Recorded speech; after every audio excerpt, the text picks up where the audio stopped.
Welcome to the Here We Go podcast, a place to share your experiences in football programs that players have loved regardless of record or on-the-field accolades. I'm Tom Letson with my co-host, Greg LaCava. Hello, everyone, and welcome to episode 11 of the Here We Go podcast. I'm Tom Letson, and I'm here with my partner, Coach LaCava. Coach LaCava, how are we doing today? Morning, Coach. How's it going? It's going great. Coach, I am really looking forward to today. I leaked, okay? I admit it. I did a good job of leaking who our special guest was today, and the amount of feedback I got already from a number of different individuals that they cannot wait to hear this episode. So we are very, happy to get to it. Very happy to get to it. Without a doubt. I mean, again, the history goes way back, and Coach Andl was, I still consider him my mentor. He was my coaching mentor, coached me, and I took all the things I learned from him. And, because I spent intimate time with him as a position player for him. And I took that with me and I ran with it throughout my coaching career. So, I mean, you could say Coach Andl's the one that sparked me. Well, I can say that Coach Andl is the one that sparked me, to want to be a coach and a teacher. So it's special. It's a special day for me. Yeah, absolutely. It's a special day for me too. Before I get into the intro, impromptu, I just want to say that Coach Andl's a very special individual to me. He's one of the first guys when I was a young man who was older than me that he just accepted me, as an equal and was such a great guy to me. It just made me feel so comfortable, in that whole experience, so it's automatic with Coach Andl, you take to him right away. And it's just such a wonderful, wonderful experience. And, he kicked me off on, my start as a defensive coordinator. I look back at how I was, and I don't know how he did it, but I was kind of a friggin' nut job. But he caged that somehow and pointed me in the right direction, and with his guidance, even though, Coach and I are not, he's not that much older than me, but I do, see him, sorry, Coach, in a kind of a little bit of a big brother role, since I never had a big brother. I have a little brother, but I never had a big brother. But, I always felt that guidance from him, which was really cool. Yeah. So, all right. So listen, we started an intro, but I didn't read. We have a prepared intro. I mean, come on. And I'm going to get to it right now. All right. Okay. So we are very happy to welcome to our podcast today, Dr. John Andl, a man who has meant so much to both of us as a coach, as a mentor, and as a lifelong friend. Our long journey with Coach, and it's been long, began when he joined Coach Comeforo's staff at Middletown South High School in 1985, Coach LaCava's junior season, and he became Coach LaCava's running back coach during that year. In 1986, Coach Letson joined Coach Andl on South's coaching staff as the secondary coach, and little did we know at that time the three of us would reunite in the future on several different stages. That's how it goes a lot of times in this game. Coach Andl was to become the head coach at Middletown South High School in 1988 when he hired both of us to join him on his staff, and he subsequently led South to consecutive New Jersey CJ Group 4 finals in 1988 and 1989, winning South's first ever, first in a string of many, state title in 1989 with a 21-3 victory over Madison Central. The 89 team received postseason USA Today ranking of number 13 in the country, and that was some team. That was some team. After the 89 season, Coach Andl stepped down from his head coaching position to begin his long administrative career in the Middletown School District as a building principal, first at the Bayview Elementary School and finishing up at New Monmouth Elementary Schools until he retired in 2017. Becoming a school administrator was not the end of Coach Andl's coaching days or working towards achievements, not by a long shot. As he and his wife, Cindy, juggled schedules as they raised their three wonderful kids, Heather, Shannon, and John, Coach Andl somehow found the time to get his doctoral degree, coach his kids in their recreational sports, and joined with his longtime friend Dennis Cotter to have much success running the Hal Pop Warner program. During his time at Hal Pop Warner, Coach LaCava and I both worked at Coach Andl's well-attended and highly organized Summer Pop Warner camp. The FCFs, or the fundamentals, come first. And I don't know where that, we're going to ask Coach Andl where that name comes from, because who coined it. We'll get to that. We would reunite with Coach Andl in 2009 when Coach LaCava asked him to be part of the staff at Colts Neck. Coach Andl was the eye in the sky for Coach LaCava during our 5 years at Colts Neck, providing years of experience and knowledge to an offense that would be one of the best statistically in the short conference during the 2012 and 2013 seasons. Coach Andl also had the opportunity to coach his son John at Colts Neck, who would play an important role on both sides of the ball for the Cougars during his career. After our Colts Neck experience, we come to an end. Coach Andl spent 6 years as an assistant for the Rumson Bulldogs when they won three state championships. Okay, for the last 2 years, Coach has returned to his Middletown South roots. I don't know how many people do know that. Joining Coach Tomo's staff as assistant head coach and bringing with him all his years of experience in coaching young men to realize their potential in any way he can. There's so much more that we could say. I mean, there really, really is.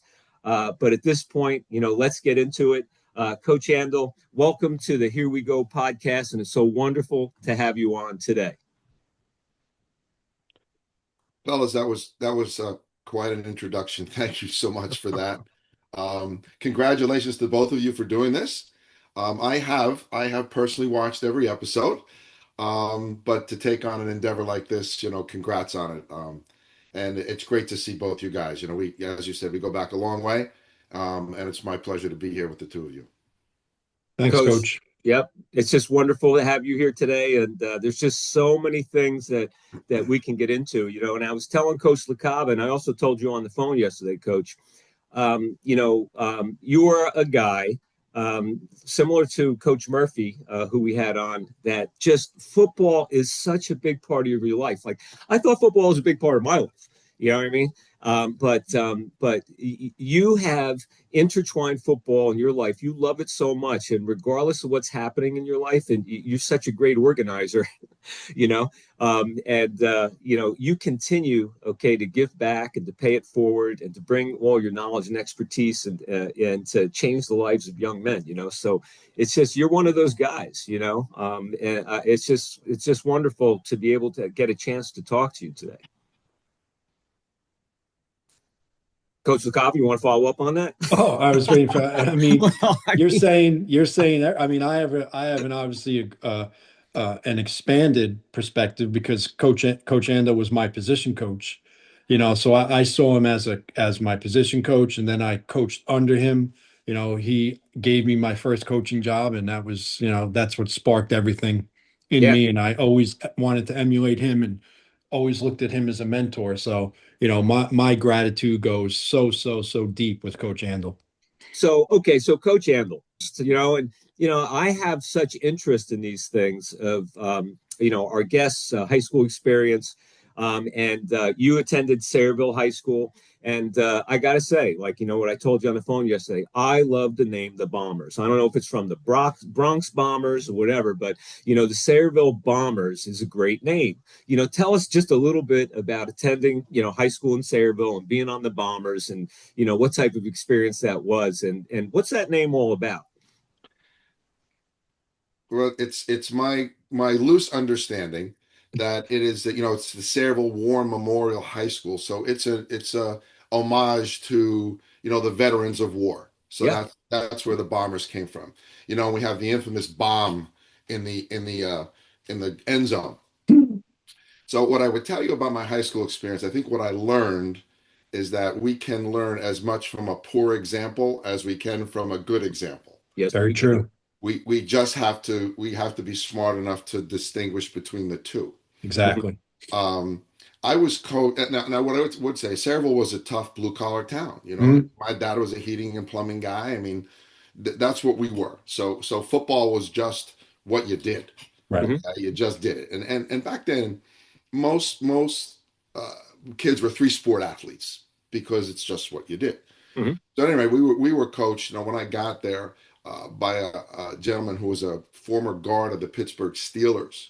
And I guess I can summarize his philosophy by he shared with us on our first encounter that football is the law of the jungle, kill or be killed. So that was kind of his philosophy. Right. Yeah.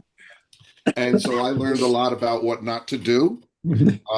He was at the end of practice the eighth man on the seventh man sled, and you would get to the eighth man and he'd just knock you on your tail. We would have eat dirt drills where you'd force the other player down and have to try to put dirt down his throat. When you think about this, he probably would have been in, well, actually he did end up in jail. But at any rate, yeah, I learned a lot about how I didn't want to coach. Absolutely. At the time, you did what was expected because that's what you did. Right. Mm-hmm. Your coach told you to do this, you did it. Inherently knowing this is madness, but what I would say was we were all in it, just like we all take from football. We were all in it together. Mm-hmm. We were all fighting the same fight. We're all doing the same thing, and we all bonded together regardless of how crazy it appeared to be. Right. Wow. Yeah. It was a challenging time. Let's put it that way. But I learned a lot. Mm-hmm. The eat dirt drill. I mean, that sets you back for a second. Yeah, and Coach, I mean, credit to you for the man you are, to change that in your own coaching career, and make sure that you put young men's emotional well-being first, and that there's nothing tough about being in practice and shoving a kid's face into the dirt. Well, the fact that you were able to recognize it at that age, puts you in a different level. To recognize that this isn't right, it's probably not something we should be doing, and then take that lesson with you, throughout your coaching career and your administrative and your life, actually through your life. I mean, we take all these lessons through our lives, I mean, obviously. Right. And I'm going to say that I think that, this memory that I have, and I think, I think Coach Andl was the inventor of this. And, maybe he didn't invent it himself, but it's the first time I saw it. I think probably the closest that Coach Andl got to, suggesting that a kid, eat dirt was, during or don't let any secrets out here. During just remember we can edit anything out. But anyway, and we did it to the end, and I loved it, and Abby loves it. Is the hostile crowd noise? Oh yeah. Oh come on, that's great. When and the kids loved that, and that was just so awesome for our audience. We would put pressure on our place kicker. Whether that be it was mainly field goals. It really wasn't extra points. It was the last to win the game. It was the last kick, right, to win the game, and the whole team would surround in like a semicircle or a horseshoe right around the kicker, and Coach would say, hostile crowd noises, and it was one of the funnest yet most impactful drills that we did, and after we always ended with the kid making it for sure. Mm-hmm. And just having the kids go wild for the place kicker. And some kids would come right up to his face, and say, miss. I don't know if they say you suck, does that count as something bad now you can get in trouble with? Because some kids would say, you suck. Nah. We did it everywhere we were. We did it in Middletown, we did it at Manchester. I did it at Manchester, and we did it at Colts Neck. But that's positive. I actually think some of that credit goes to Coach Comeforo. Okay. Right? Yeah, I think that's where I got it from. So I want to give him a nod because we're talking about mentors. He was a great mentor for me. And I know we'll get into that. Yes. But I learned a great deal from him. Mm-hmm. Yeah, that's all. And look at you got that from him, and then we got that from you, and we still do that. If we were to coach again, I mean, we do it. It's just it's one of those wonderful things. All right, so Coach, tell us, after your high school experience, where'd you attend college, and when and why did you decide to become a teacher and coach? So I originally went to Albright College. to play ball there, and I was in the pre-law program. Ooh. And when they asked me to read the White House transcripts from from one to, I think it was like 5,000 pages, I said, perhaps I need to rethink this. So it didn't turn out to be a really good fit for me, both football wise and academic wise. The school is really small. I mean, great school, Yeah. really small. Excuse me. So I left after a semester, went to Middlesex County College. Mhm. And that really, in retrospect, Tommy, when you asked me that question, that summer I was asked by a former baseball coach to coach a rec team because they had nobody to do it. So I was going to be a sophomore in college. Mhm. And so I coached this team with a good friend of mine. And as I look back on it, I think that was really what drove me to become a coach and to go into education. Like I enjoyed it so much, Yeah. and I felt like I was pretty good at it, and I think that was really the impetus to make me move forward. So then I went to Glassboro, which is now Rowan, Yep. played there, and then became a an education major. Mhm. Now Wow. I just learned something I never knew in all of our time together, that you started in a law program. I had no idea. Never knew that. Right. I did, Incredible. and immediately knew it wasn't for me. Right. Yeah. And Yeah. who knows, that White House transcript, if it wasn't 5,000 pages, but 500, I mean, we might not be having this conversation right now Right. because A lot- Coach, a- like you, I feel like you would have made a Oh very my good God. attorney, Absolutely. like, Well, we make decisions in our lives and it changes the path we go, right? I mean, Mhm. It's true. It's true. All right. That's great. That is great to know about you. So tell us, out of college, your mhm. first teaching experience and your first coaching experience. How did that all happen? So I switched majors halfway through, became health and phys ed. I was originally English and social studies, and I also said I don't want to spend the rest of my life in a classroom. Right. That was just me. Mhm. So the reason I share that is I had to go an extra semester. So I graduated in December and got my first teaching job that September at Marlboro High School.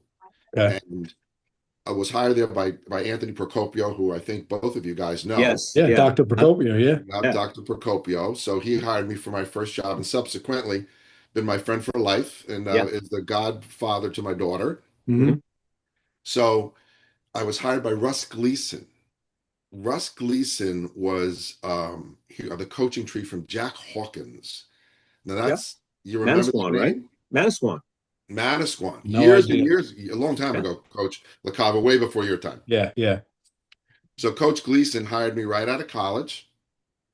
To your point, Coach LaCava, young guy. Mhm. He said, "All right, you're going to go coach my quarterbacks." And I'm like, "Oh, okay. Right. All right." And you're going to be the guy, you're going to go upstairs and you're going to be on the headphones. Wow. And I have to tell you, the first time I did it, things moved really fast. Mhm. And he was asking me questions that I had no answers to. Hmm. It was just moving too fast. Yep. But as you know, you get acclimated to it pretty quickly because you have to. Right. So that was my first coaching experience at Marlboro. Wow. I mean, to go up top right away. Wow. I can't even imagine that. I remember for me, when I started to do it, it took a while to understand that you can't watch the snap of the ball. Right. If you watch the snap, you're going to lose it. You have to ignore the snap and look at more broadly, okay, and see what develops when the players start moving, Well, and see what sticks out. That for me anyway. How I looked at it, and I went up there, Coach Andl, I don't think I was up there when I coached for you. Well, But me and you, there's a picture of me and you up with there. Coach Andl in '88? Yes, there's a picture. Or was that later? I think it was later. I don't think I was up top with Coach talking to maybe Coach it was Andl. later. But when Coach Generelli took over, I was up top with him. And I remember, my thought process was you can't be a spectator. You have to be a coach. And that's a hard thing to do, for anyone not to watch what's happening in where the Right. ball is all the time, Yes. And also when you're young guys, or maybe older guys, and there's a lot of non-football distractions, Yeah, I okay, know. Here that you fill go. up the stadium. That's true. You know what I mean? Well, speak for yourself, all right? Yes, Speak coach. for yourself. You guys stay focused. All right, let's move on. We'll Well, go. the closing note on that for me was once you understood the game a little bit more, you knew when one player went in this direction, another player had to go in that direction. Right. Right. So you Right? know. You're watching the defense, you know everybody had to be in a gap somewhere. So Right. you understood if the backer blitzed A gap, well, then knows how to probably go the opposite A gap. So you Right. didn't have to see everything. You just kind knew. of anticipated Yeah. where they went because you couldn't follow all 11 players at the same Right. time. Of course. Yeah. So you could kind of anticipate. So how long did you coach Yeah. at Marlboro, Coach? Mhm. So I was there for 3 years. Okay. And I have to tell you, and I think this relates a little bit, Tom. We talked about this, your experience at Allentown. Mhm. We were not very successful at Marlboro, but my relationships with those kids from Marlboro still exist today. That Right. is I mean, unbelievable. that we're talking about, 1980. Right. Yes. And I still talk to them. We're still close, and I try to make them understand that the difference between the players at Middletown and the players at Marlboro, we were successful in one place and not the other, but the relationships are the same Right. regardless of that. And Coach, I just want to, put an asterisk on this and an exclamation point in regards to, what you just said from 1980, that, that relationship and bond that you had with those guys was so strong that it exists today. So it's not like today. It's not like, hey, there's social media and I see Coach on there and I can be friends with him or whatever. And I can easily contact. Back then, after they got out of high school, the contact was a letter or a Right. telephone call on a landline or Right. showing up at a game, Yeah. okay, to say, hey, Coach, how you doing? So just think about how infrequent those contacts could be, but it was so important, to the kids that you Right. that you affected, that they went out of their way, okay, back during a time when that was normal to us back then, but they're like, you know what? Let's go to the game and see Coach Andl. Right. You know what I mean? Because they wanted to see you so bad, So, or write him a letter. Like that's how Coach Bova wrote me. I showed it on our podcast with Coach Bova. I put a letter up he wrote for me from college because that's the only contact you had back then. It's great. It just says it speaks volumes. Coach LaCava, we want to tell them why you're smiling, Coach. Yeah, because Coach, and this is funny how Coach shared with me the other day a letter that I wrote him I think it was December. I know it was December 10th, 1989, after you guys won the state championship and Coach was the coach of the year. And I wrote him a letter, and and again, that's just letters. That's all you had. I mean, that's all you could do. There was no email. You just wrote things. And Well, go ahead, Coach, finish. I sent him a letter and thanked him for, being the person he was and guiding me, into the path that I was going to take. So it was like I forgot that I wrote that letter, so long ago.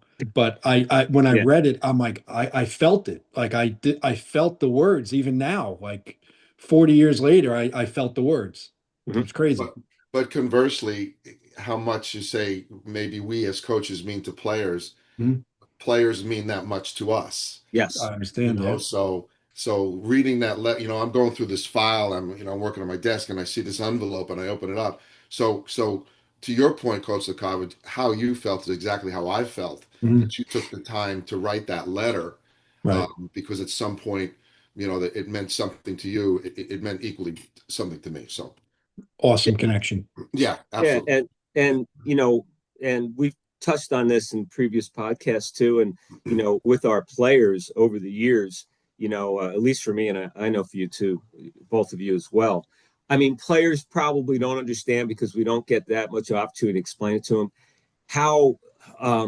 how much, how wonderful it feels, the feeling that we have when they put themselves on the line out there.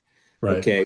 For the program, for their teammates, for their coaches, and when they play with that type of toughness, and sometimes Coach LaCava, right? I mean, Coach Andl, we'd shake our heads, saying, "Wow, that kid is freaking tough." You know what I mean? Taking that big kid on, or breaking away from that tackle or whatever the case is. I don't think they understand how much we appreciate them putting on themselves on the line physically, Right. okay, for the program, for the teammates, and again, for us. I think kids don't understand that. Speaking of that, I want to segue off of something not on the agenda, but speaking of toughness, Coach Bova, and I know he'll probably see this. Yes. Speaking of toughness, we would run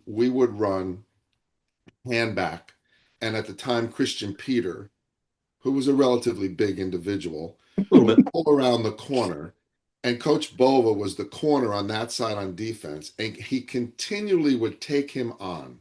Mm-hmm. And I would say, Coach, listen, we need you, Chris, we need you in the game. We don't need you to continually take on a 290-pound pulling tackle as I don't know, Coach, maybe he was 150 pounds. I don't know, somewhere. I don't want to insult him, but he wasn't a big guy. He was just a tough kid. Right. And he continued to do it. Mm-hmm. And I said, I just ran him back the other way. Right. Because if I keep going this way, sooner or later, somebody's going to get hurt and he's not going to quit. Yeah. Tom, to your point about tough. Yeah. Well, tough, he would not relinquish. Yeah. Yeah. I mean, Coach Bova as that outside linebacker, hand back, taking that on and squeezing it. I don't recall this, but there's a good chance that it would return the huddle. I heard what you said, and I said, you know what? Don't tell Coach Andl this, but don't listen to him. I'm sure you did. Yeah. No, I don't think I did that. But Coach Bova wouldn't need me to say that to keep doing the right thing, because as that kind of encapsulates the toughness you're talking about. God. And that's why we were successful. Even on the teams you weren't successful, you had those kids who were willing to do that. Yeah. That was the point. That was the point I was just going to make. Yeah. Yeah. And these kids, like Coach Bova was one that was just so he was so intelligent in regards to the game of football. And a lot of those kids on our early teams were. And I think it helped me understand that, hey, the more they know about the game, because I've said this on previous podcasts, I played secondary in high school. That's what I knew, and I knew my coverage, I knew my responsibility, but I didn't know how our defense worked. Like they didn't explain it to us, so I wasn't football smart at all, but I think these kids were so into it. Coach Bova told us they were together since they were 7 years old, and they were all students of the game. And those are the words that he used. And that moving forward from that, I always made sure that kids knew the game. Every level need of to understand defense. the why. Yeah. Right. Why do we do this? Yes. Yep. Yeah. Without a doubt. Coach LaCava, was you going to say something? Yeah. I can recall that that was one of the big differences when Coach Comeforo and you guys all came in. We actually learned about the game. Like we actually knew. Like you guys explained it, and it's something that I always took with me. Throughout my coaching career, you have to explain. And Coach Bova touched on this also with coaches that just tell you to do something, but never explain how to do it. Right. And, we always, and this comes from, Coach Andl, you obviously as my position coach. I mean, there's a reason why everything that you coached us to do in our position drills, I took with me because I knew you explained why we're doing all this stuff, and it made sense to me. So I think that was, we touched on this. I was there at the exact right time when you and Coach Comeforo came in to put me on this path and to turn me into the man that I am and the coach that I became and teacher. And that's not taking anything away from Coach Mosca. I loved Coach Mosca. It was just different, and I had said, you guys made it a college program in high school. And that was something when I got my head coaching jobs, that's what I wanted the kids to feel, that they're going to be coached like college players. And I took that from you and Coach Comeforo. Yeah. Yeah. And, and there's the difference between two T words, right? Two words that start with T. It's telling a player to do something or teaching him how to do something. Right. And there's a difference there. So, we're on Coach Comeforo, and I know that players are going to love to hear this, Coach Andl. Please tell us how you came about to know the one and only Coach Keith Comeforo, and how you came to know him and how it came that he asked you to be on his staff to begin his head coaching reign at Middletown South High School. Tell us. Well, how much time do we actually have? As long as you want. Well, I'll tell you. I want to hear this too. Tommy, you're going to relate to this a little bit more than Greg, because when I met Coach Comeforo, it was during a rec basketball game in Sayreville. I said, and I didn't know him, who's this maniac on the who, by the way, I love the way he played, because Tom, you played against him many times. Yes. Greg, I'm sure you did too. Yes. I mean, he was we did together. Everything that he did. Yeah, he punched me in the chest. I know. You're still scarred with that story. I I've am heard scarred it 1,000 times. But that's how I first met him. We're in a rec basketball league.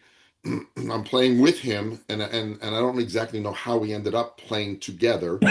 At the end of the game, literally, I needed a ride home, and he asked me where do you live, and I told him, and he goes, "Oh, I just moved in on that street." Amazing. He literally moved in on the same street where I was a sophomore in college at the time, where I grew up, 20 houses away. Mm-hmm. So on the way home, we just start talking, and that was that. And then I saw him a couple other times, and all of a sudden we made a football connection. I was still playing at the time. Mm-hmm. He was coaching at Woodbridge High School. Ooh. Yeah, that's where Coach was, under Coach LaBarca. Coach LaBarca, I believe. Not that LaBarca. Oh, different LaBarca. Yeah. No, I'm sorry. Coach Comeforo. Okay. My fault. So at any rate, we connected on the football, just discussing it. And then he said to me, as we moved on, we became friends. He's 10 years older than I am. Yes. So it was kind of odd that I'm a college kid doing that's weird. College kid stuff. Yeah. He's a professional. But Right. anyway, there became a point where he said to me, if I ever become a head football coach, you're going to be on my staff. Now, he said that to me when I was still in college. Mm-hmm. Now, I left education for 2 years. So my 3 years at Marlboro, I left for 2 years, went into sales because I was making $14,000 as a teacher. Yes. I'm like, Right. I can't even survive on this. Right. The best thing I ever did was leave, Mm-hmm. because I realized how much I wanted to come back. Right. Mm-hmm. It told me that this is what I need to do. This is what I want to do. Mm-hmm. So during that time, we stayed close. He went to Lafayette. Mm-hmm. He was now coaching at Lafayette. So I then went back, believe it or not, I went back to Sayreville for 1 year. Okay. So when I was out of education, I couldn't get a job. I was a PE teacher. There were no jobs. Mm-hmm. So my former principal at Sayreville, I had a really good relationship with, became the superintendent. So I called her and I said, look, I'm trying to get back into education. So to keep this story brief, the athletic trainer, who was a legend, Vito Racine, passes away. Now you can imagine Vito Racine. Right. Vito Racine, just a quick segue. If you were a starter, you could put lunch in his refrigerator. You could get taped. You could get anything you want. If you weren't a starter, get out. Don't even buy. I don't care that you're hurt. Right. If you're not a starter, it doesn't make a difference to me. Right. So he passes away. So the superintendent says, well, can you be the athletic trainer? Incredible. And at the time, I was working at the Here Institute in Red Bank. I don't know if you guys remember that. It was a great physical therapy place. I was on path to go back to Columbia, got accepted to Columbia in the physical therapy program. That's what I was going to do. Wow. Mm-hmm. So I said to her, sure. Sure. He said, are you certified? I said, no. I said, but I know what I'm doing. I know. Right. I know what I'm doing. So she said to me, well, you can come back and you'll teach 3 periods a day. You'll be the athletic trainer and you'll coach under Milton Theodosatos. Jesus. So I said, okay. So she said, well, you need only for a year. You have a year to get your certificate. The problem with that was you needed 1,400 hours under a certified trainer. I was the trainer. I tell you that story because in a year, I'm going to be without a job. Right. Because I have nowhere to go. I get a phone call from Coach Comeforo, and he says, I'm going for a job at Middletown. If I get the job, will you come with me? I'm like, well, yeah, because I have nowhere else to go. Right. that's how that all happened. Incredible. That's how Incredible. that all happened. Wow. And they had Coach Comeforo was a health and physical education teacher Correct. as well. So they hired both of you as health and PE teachers. Without getting into too much detail, there was a bit of a scandal that happened at Middletown South. Coach Yep. LaCava, I'm sure, remembers. Yes, I do. Yeah. So sparing details, Yes. that's how the positions came about, because the teachers were released. Right. So again, go back to what you said about timing in the world and how things work. Yeah. I don't, just worked. Right. It literally just worked. Wow. So then he brought me in. Dennis Jackson was the principal at the time. I'm having an interview with Dennis Jackson. It's going pretty well. Oh. He says to me, and by the way, my daughter knows who you are. And I'm like, okay. He goes, she went to college with you. Now my wheels are turning. Of course. Oh, exactly. My wheels are turning. Hopefully I was a gentleman. Right. And fortunately I was. And she Right. speaks very highly of you. I said, oh yeah, and me of her. Of course. That's great. That's not how I got the job, but it was a segue into, I guess, character.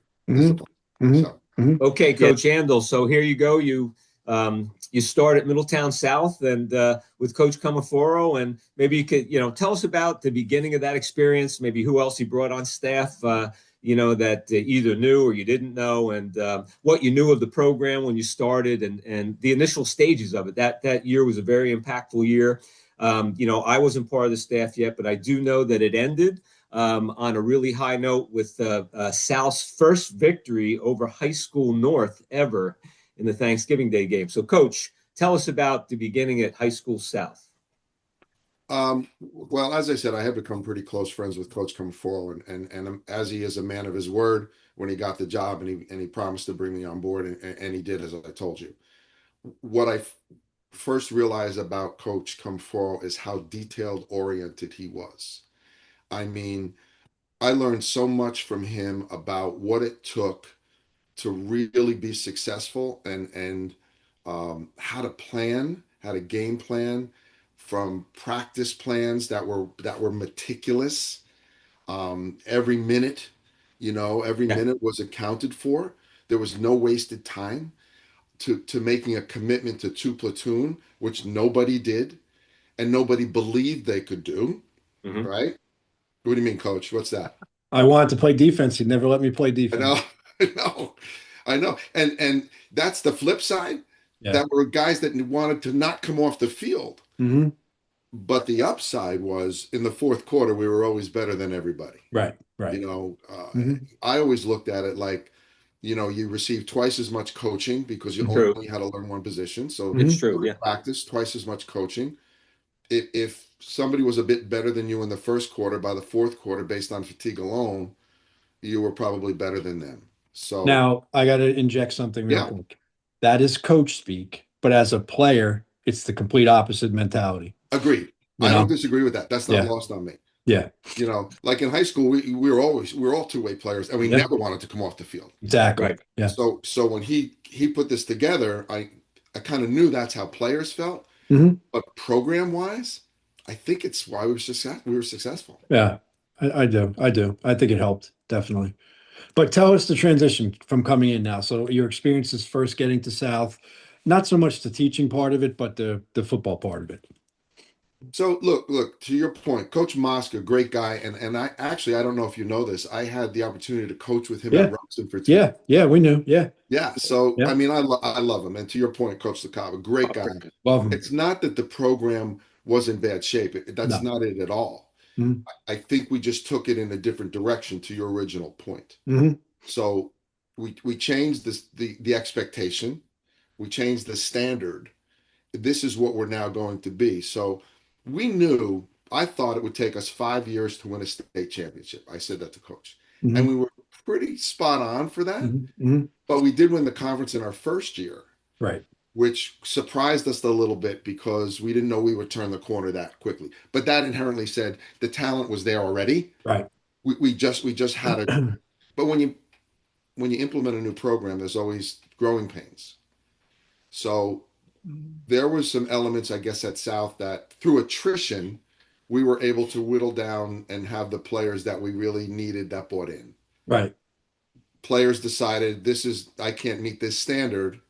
I can't do this. I don't want to do this. So we went from maybe having 80 kids to having 55 or 60, but they were the right players. Right, of course. And that's more important. Yeah. So I learned all of those things. So the transition was one of just changing the dynamic Mhm. of the program, not changing the program completely. It Right, didn't need to be changed completely, right.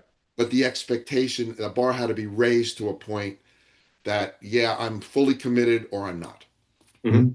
Does that answer your question? Yeah. Yeah, without a doubt, for sure. But I learned so much from him from an organizational standpoint, Mhm. football wise as well, but probably more so or equally the organizational point. Right. I can literally remember Coach Comeforo's practice plan being posted, and I could see his writing. Like With I the still, ruler. if I had to like be in a court of law and there was a writing sample and is this Coach Comeforo's writing? I'm like, that's his freaking writing. Yep. 40 years later, I'd be able to tell if that's his writing. Like I can visualize it.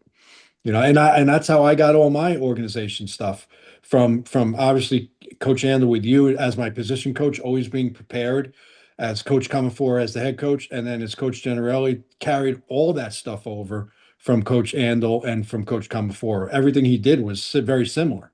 Yeah. So Coach, so the tell transition us. was for me it was a good one. It was a positive one. It really helped mold my career moving forward because I Mhm. still do the same things that he taught me then Yeah. Right. now. Yeah, and Coach LaCava touched on that as well. That from Coach Comeforo kind of started us all off on how to approach developing a program and do it in a professional manner. Yeah, I got to add one thing, and you guys are gonna. It's a blast from the past. So, I got a message from Kevin Kaufman Uh, on okay. Monday or Sunday, Just recently. just this past week. He's watching the episodes. I haven't talked to him in 30 years. And Kevin Kaufman was my best friend in high school. I remember. And we always said that we were gonna me, him, Coach, and Mike Citarella and John Turner. We always said we're gonna turn this program around when we get there. And so I'm going to make a phone call to him and catch up with him, but I couldn't believe it. Like 30 years later, through this podcast, he's reaching out to me. That's great. It's awesome. So that's a name I know you guys are, what kind of person and player he was. Absolutely. And Turner too. I remember John Yeah. Turner very well too. Yeah. It's funny, Yeah. just recent talk, and this is again, you talk about relationships, right? So this past summer, we went up to Hershey with Mhm. my grandchildren. Mhm. And who do I meet up there? I know Jay Garvey. Remember Oh Jay? my. Yeah, of course. Yeah. So Jay Garvey works at the Hershey School. Oh, He who works at the just Hershey School. I didn't know that. Coach Coach Welsh Wells. Coach went Wells there. attended with Graduated there. Of us. course, I Yeah. Yes. know. Holy moly. So Jay Garvey works there. He recruited in this area for a while. That's how I knew. So point being, I didn't think about contacting him ahead of time, but when I got there, I said to Cindy on the ride up, I said, I'm going to text Jay to see if he's available. So we got together and we shared a beer and we had a conversation, and it was That's just awesome. like to your point about Coach Kaufman, Kevin Kaufman. It was just like it was yesterday. I spoke Yeah. with him, and it was Yeah. 30 years. Amazing. So we're back full circle to relationships. Yeah. Yeah. So yeah, he's now I think in charge of organizing the real estate on the Hershey property. Wow. He's done really well for himself, and he looks great. He's doing great. He's doing That's great. awesome. Oh, that's Nice. good stuff. So, Coach, I just wanted to hear, I definitely wanted to bring this up. Talk about your great friend Matty Walsh, who I was able to, meet and pleasure of meeting, and such a wonderful guy. Could that's where I met both of you that first year that I started coaching in 1986. And Coach Walsh and I, you talk about being two platoon. Me being the secondary coach and him being the receivers, we used to, do drills against each other, and it was just the best. But tell us a little bit about how you came to know Maddie and you two becoming great friends and then coaching together. Well, we started off playing Pop Warner football together. I mean, Oh, he grew up in a neighborhood with me. We've I been friends since 7 years old. I had oh, no idea he was from Sayreville as well. Yep. No So idea. I he thought you grew met up. in college. No, he grew up around the corner from me. We God. played on the same high school football team, so he was a Sayreville guy. We okay. played together in high school. He went on to Lafayette, was a Yep. great receiver at Lafayette. Right. We remained friends. We lived together for a long period of time. So we were that close. Mm-hmm. When I went to Marlboro, I said, "Look, we need somebody to coach the receivers." And his comment, I'll never forget it, was, I played it. I don't know how to coach it. I said, you'll be fine. You'll be Right. fine. Right. So he came to Marlboro with me. Wow. So that's where we started coaching together. But we've been friends I've talked to him almost on a daily basis. Mm-hmm. We've been friends for a very, very long time. Mm-hmm. When I got the job my approach when I got the job at South, when I became the head coach, Mm-hmm. was I needed to surround myself with people who were smarter than me and I could trust. That really was my mentality. Mm-hmm. And think about who it was. Or it was you guys. It was Coach Walsh was in the booth. I knew I could trust him. I knew his Right. knowledge, but I could trust him. Coach Cotter, I could trust him. Right. But, it was just guys that I could trust. Right. And wouldn't be afraid to challenge me when I needed to be challenged. Mm-hmm. Yeah. But also when I made a decision would respect it. Mm-hmm. That's awesome. Yeah. So, I mean, so it goes back way back. it is so I great. knew him for that long. I didn't know that. No, I didn't know it either. Yeah. I didn't know. I thought you guys met at college age. I didn't know you guys grew up together. Yeah. Yeah. Incredible. Yeah. So, Coach, give us a couple of things that stick out in your head. 85, the first year you guys were there, and then, we'll move forward from there. So, 85, you and Coach Comeforo and Coach Walsh, and was Coach Golat there? He was the DC at that time, I think, Yeah. right? Yeah. Mhm. You guys came in, and give us some things that stand out from that first year, if you can recall some of those. I think, as I touched on, I think from a coaching perspective, is just how different the expectation was. Mm-hmm. And it really caused those players who wanted to be there to commit. But what was clear was that there was talent there, but there was character on that team. Right. There really was. That because they were your friends. Yes. They were young men of character who weren't afraid of hard work, Mm-hmm. were extremely coachable. Mm-hmm. It was great to show up there and be in a place where you knew you could take it forward, because like as I said before, it wasn't like it was in bad shape. Mm-hmm. It just needed something to push it over the edge. But all the essentials were there. Right. Yeah. So I think to try to answer that question is, you could see that the framework and the foundation was already in place. Mm-hmm. You just had to find a way to get it to the next level. Mm-hmm. And in order to do that, we talked about this. You can coach as hard as you want. If players don't take your coaching, it's irrelevant. You guys were very receptive to everything we wanted to do, including two platoon. Like it or not, Right. you still bought into it, Mm-hmm. and you did it. So I guess that's the answer. That it was, the foundation was already there, and I knew that if we could just win you guys over in terms of our philosophy, we could move in a good direction. And fortunately, we were able to do that. It wasn't just philosophy; it was who you guys were. I mean, the how you carried yourself, the whole thing. I mean, you guys became role models to the guys that I hung around with, and that were serious about, playing at South and turning the program into a winning program. I mean, we dabbled in wins, but as sophomores and stuff and freshmen, but our goal was, we're going to turn this thing around. But I think you guys coming in was, again, just the right time for us. So we were lucky that you and Coach Comeforo came in. Yeah, to and change I think that the cherry on top of that, was the first victory against North in Thanksgiving. Right. So, Coach, tell us, about that experience. Like, what did you know, about the North-South rivalry, and was that a really big deal? It appeared to be. Okay, the first victory over North ever. Well, I can tell you that when I sat in on the interview with Phil Braun, who was the AD at the time, Yep. Keith and I were in the room, and I really didn't know that much about Middletown, to be honest. He said to us, he goes, they win games across town. That was his word to us. And I said, Right. and I, again, not understanding, I said, well, how far is North from here? Right. And he goes, well, it's, 3, 4, 5, whatever he said. I said, so you're telling me that all the great athletes are 5 miles from here, Right. and there's none here. Right. And I know this is going to sound a little bit brazen, but was the truth. He goes, yeah. I said, well, we'll see. Yeah. And so fast forward, now Yeah. and I remember that game vividly because, and I think, I hope my memory serves me correct. Chip Quazzo was our quarterback. Yes. We were playing North. It was a muddy day on a Thanksgiving. We were ahead. Okay. Now, what if God rest his soul, Chip? I love God him. rest his. Me What a too. phenomenal athlete. Yes. Phenomenal athlete. Yep. But Chip always wanted to do more than was necessary. And sometimes that was good. Mm-hmm. Sometimes it wasn't. Right. So in this case, we had the ball, and Greg, just keep me. I think I got to time you out here. Yeah, go ahead. Chip Quazzo, we just talked about this last week. He was either hurt or suspended for a half or a quarter because we played the single wing.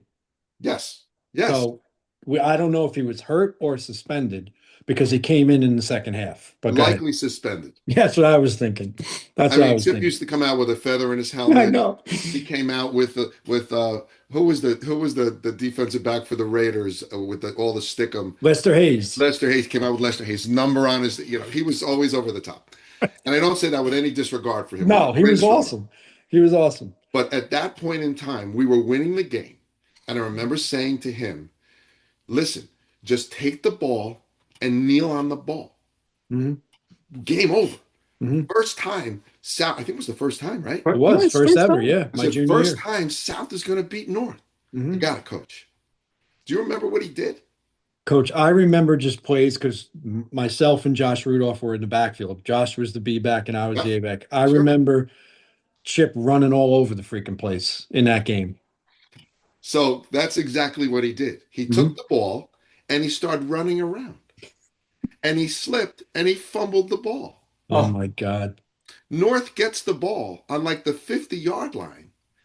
I want to say there was maybe only 30 seconds left. Mm-hmm. But there's 30 seconds left in a close game. Right. And I look at him and I said, Chip, why? And typical Chip, he goes, well, I thought I could, and fill in the blank. Yeah. But you didn't have to. You just had to kneel on the ball. That's incredible. So I remember that like it was yesterday. And I remember that being for Keith and I, excuse me, it was a win.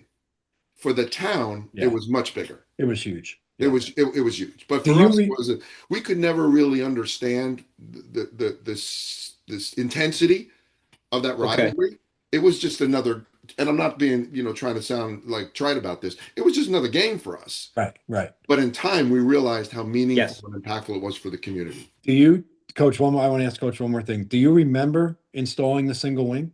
Oh, yeah. For that game?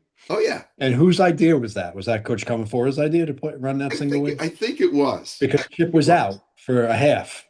Well, I will tell you that so we probably collaborated on that because I ran it in Pop Warner when John got hurt as a quarterback. Mm-hmm. I ran the single wing in Pop Warner because we had no quarterback. Nobody, obviously. Right? Yeah. And nobody knew what to do.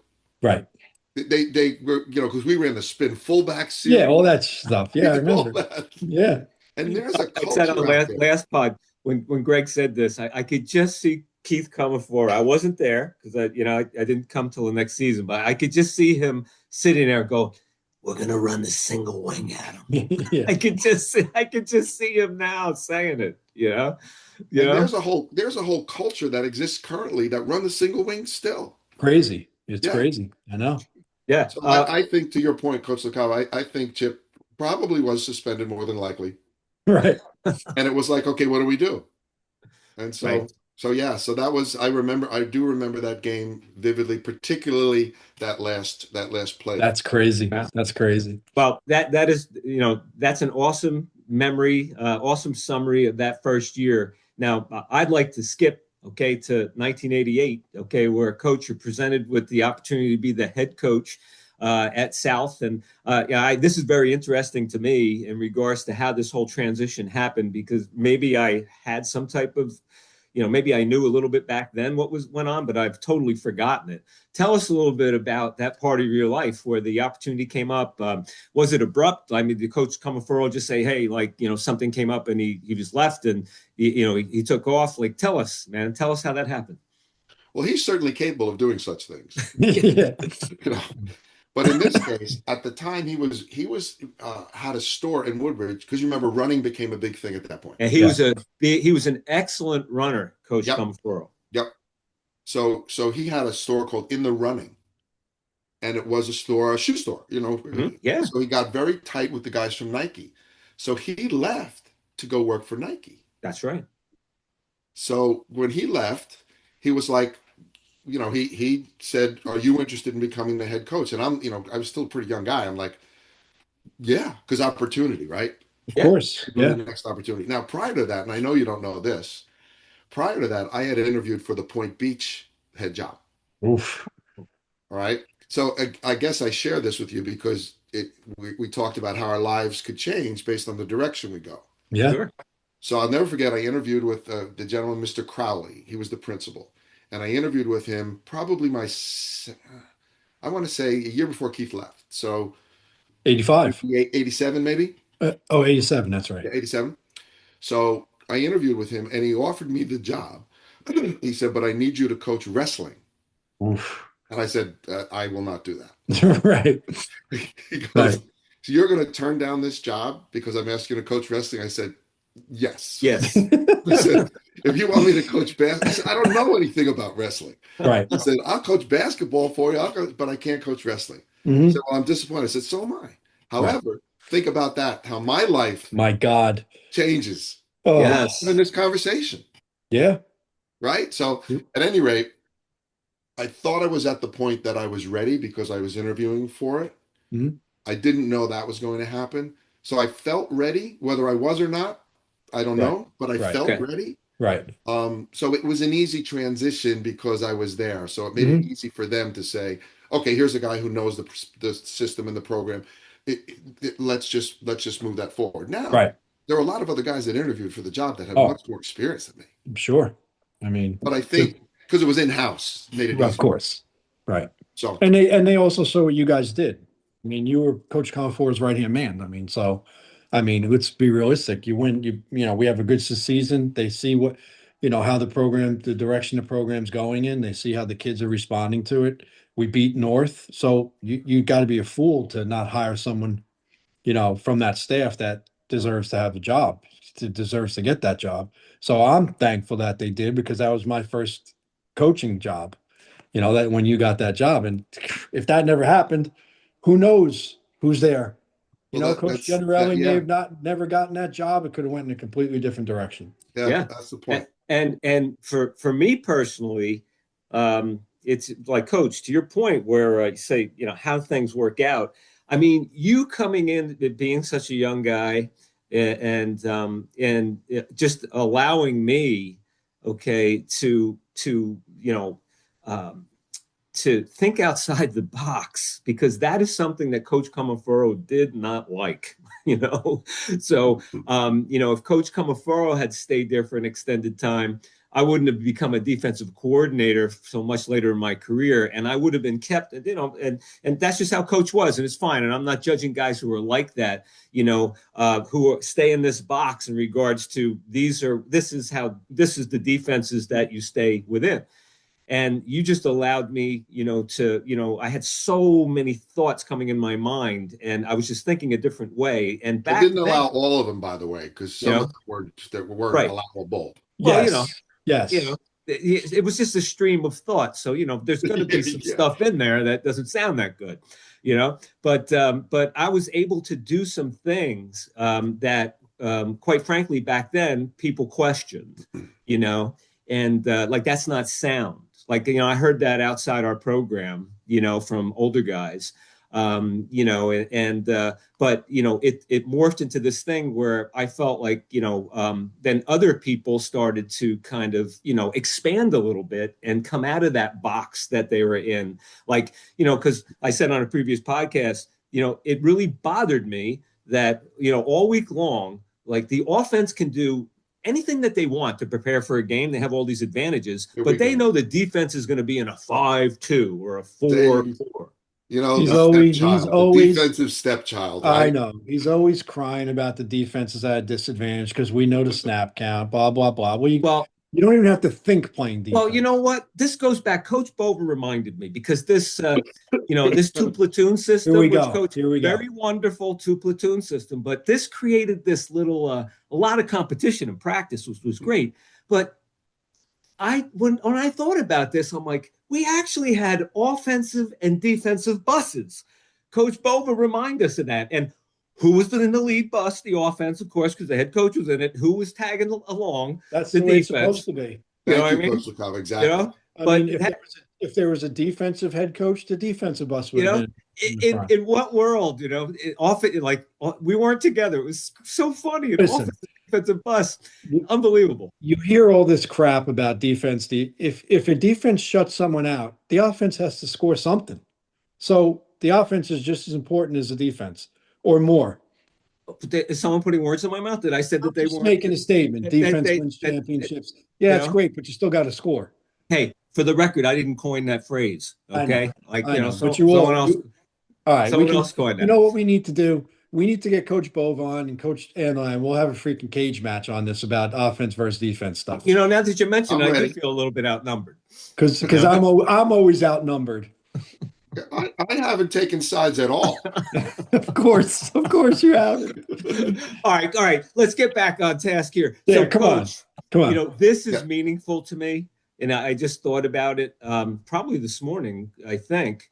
But your first game as a head coach, a young man, you go up first time in South history against, a New Jersey legend, Warren Wolf, Brick Township. Your first game at home, at South, at the Swamp, which we also want to get into, okay, where that name came about. But tell us about going into that first game and coaching against Warren Wolf and Brick Township that had this longshore history and quite frankly, South didn't, right? How did it feel?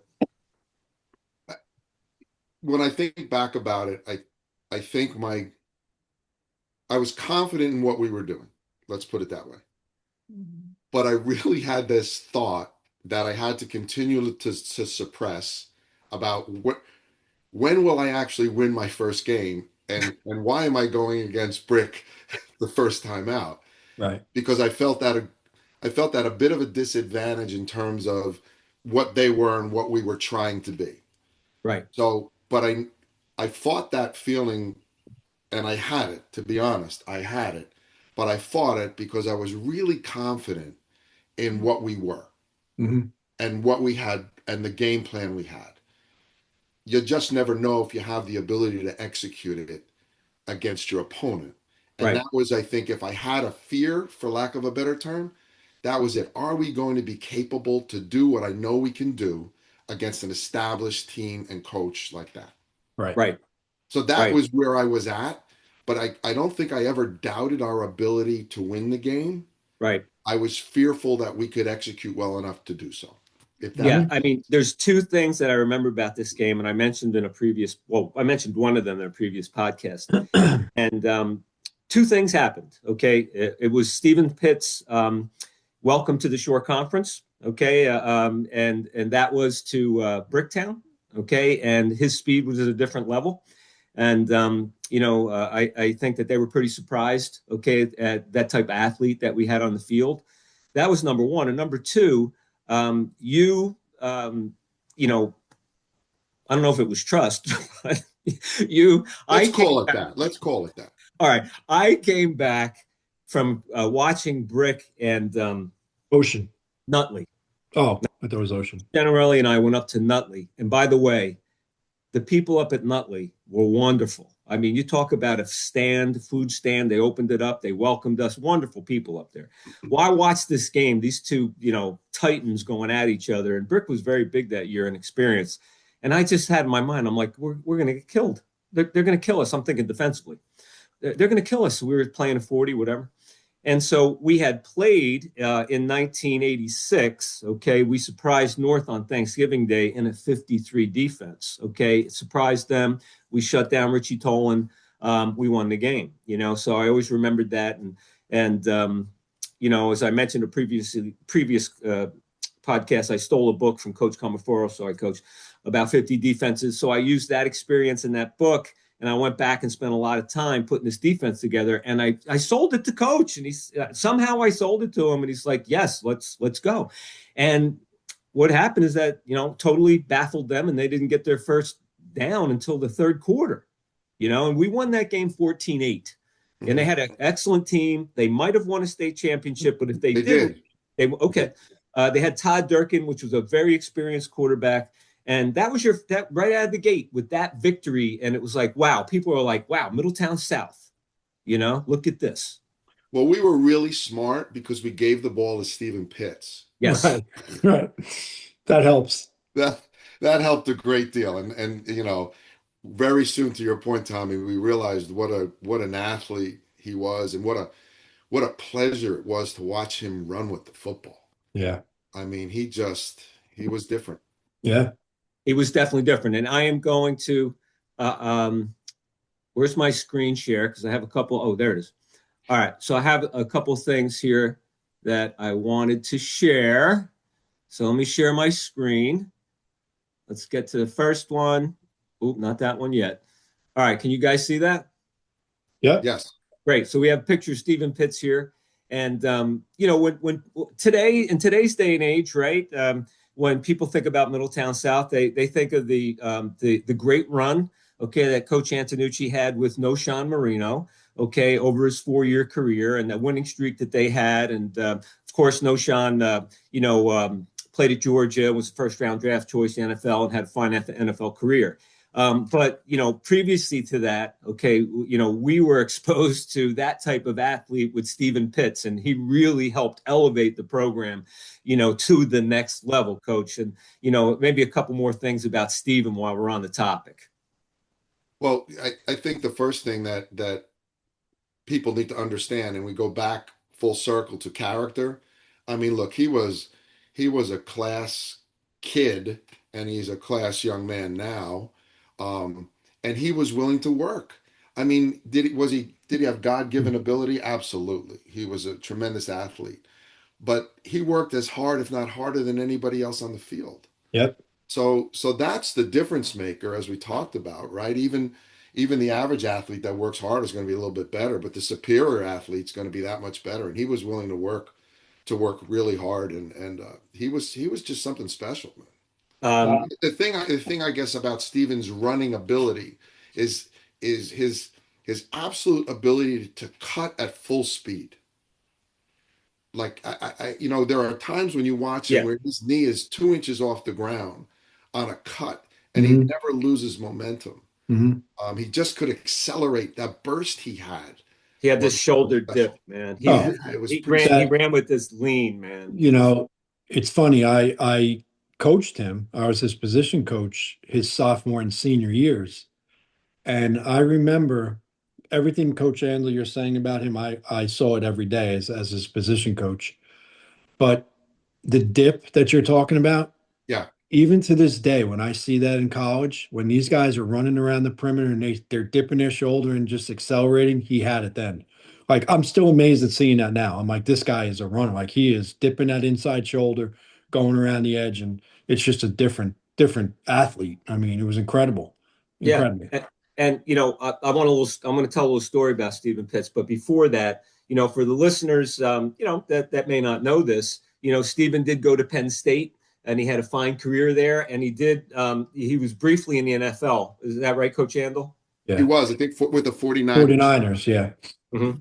Yeah, so he was that type of player. But, you know, let me tell just a brief little story about Stephen that at the time really surprised me. I really couldn't believe it. And it just tells you, you know, the type of player that he was, you know. And so, you know, Stephen didn't play defense. He did a little bit in his senior year, okay. But the first time that he did play defense, we had an injury. And, you know, we had very detailed game plans back then, and I handed it out to the team, and Stephen was a backup on defense in case we needed him. So we always got the defensive game plan. And back then, my game plans were very detailed, mainly because we were 2 platoon and I had a lot in. But there was an injury. Okay, I think we were playing Neptune, and it might have been his senior year, but it was on the goal line, and it was a close game. And a cornerback went out on goal line, right? And so I had a very detailed game plan about the goal line defense, right? So Steven comes out, I call him out there, and he lines up, and all of a sudden they come up in this formation that was a check, okay? And it was something important for the cornerback. I can't remember exactly, but I'm like, oh my God, Steven doesn't know, right? So all of a sudden the play happens, and Steven does, whatever was supposed to happen, how I designed it. So I thought it was just by happenstance, right? So I go, Steven, I'm like, how did you know that? He looks at me like, Coach, I read the game plan. Yeah. I couldn't believe that he had memorized that game plan. And the important thing here is that it was very unlikely that he was going to see any time defensively. But that's the type of player that he was. That's the type of not only talent, but team player, okay, and program player that he was. It's like, just in case they need me, I want to know what I have to do. Yeah. It just blew me away at the time, I got to say. I'll never forget it. Just that, very, very unselfish, never, with even all of his ability, he never presented himself like that. No. He was always a team first guy. And somebody with, again, that ability could carry themselves very differently had they chosen to, but he never did. Right. Okay, so Coach Andl, your first year, you bring the team to the state finals against Madison Central, against an undefeated 10-0 stacked team. And tell us about that, that feeling towards the end of the year where we get into the playoffs and we win our first round game, and all of a sudden here you are, your first year, we're in the state final. Yeah, it was, we talked earlier, it was kind of on plan. Like it took that long to get there. We thought it would take that long, to turn a program around. And I knew they were really good. But I thought we were really good too. I mean, I was not intimidated at all, to be honest with you, because I really had great confidence in what we were about. They were a little bit better than us on that day. I told you how I felt, not an excuse, but an explanation, how that field was. Yeah. They put down that lousy stuff. Coach LaCava, you remember, right? Yeah. That turf was just spinning out. Nobody could get any traction. Again, just an explanation, not an excuse. They beat us. That's that. They were a little bit better than us on that particular day. But I went into that game feeling relatively confident that we could compete with them. And I think we did. Yeah. Oh, yeah. But they were just a bit better than us on that. Yeah. Just for the listeners, to give the listeners some perspective of how things are much different today. On our Instagram, I recently posted, some highlights of that particular game because I found it. And I had forgotten this, Madison Central ran the wishbone and they were basically a run team. And, we were pretty good defensively and, we were prepared for that. And on the very first series, okay, they actually threw the ball, okay, and Joe Critelli picked it off. Yep. And they threw the ball because of what we were running, because we stuffed their first 2 running plays, and they saw what we were playing in the secondary. But for the listeners, even me, I was shocked when I heard it. They're like, Joe Critelli picks it off. The 13th pass thrown for the whole year for Madison Central. So Joe Critelli, this team is 10-0, by the way. This was the 13th pass they threw all year, and Joe Critelli picks it off. I mean, when I heard that, I'm like, oh my God, how things have changed. It just blows me away. But we scored first on them, and that was only the second time all season, okay, that they were scored first upon. And we forced them to punt, which was uncharacteristic, like 5 times in the first half. And halftime score was 7-6. But they did end up winning the game 26. It was 14-6 up into 2 minutes left. and I think they punched one in. Yeah, they scored a But late touchdown. yeah, but yeah, but that was a wonderful season, the 9-2 season, your first year, and it set up nicely, flowed into the next year for the '89 team. And I'm going to start off again on my screen. I'm going to put this up here. Okay, of course, the ending point, okay, is winning Middletown South's first Group 4 state title in their history. And this is a wonderful shot of Coach Andl on the shoulders of his players, his soldiers, his guys. And so Coach, the '89 season, let's get into it. Did you think, okay, that we were going to be as good as we were going to be? And let's talk about '89. I guess to answer the question, again, I thought we had the potential to do it again, but you know how challenging that is to repeat that, because so many things have to go in your favor, from an injury perspective to just a couple of breaks here and there can be the difference in a season. Did I think we had the ability? Yeah, I did. And I thought, having been there once before, would actually help, having that experience.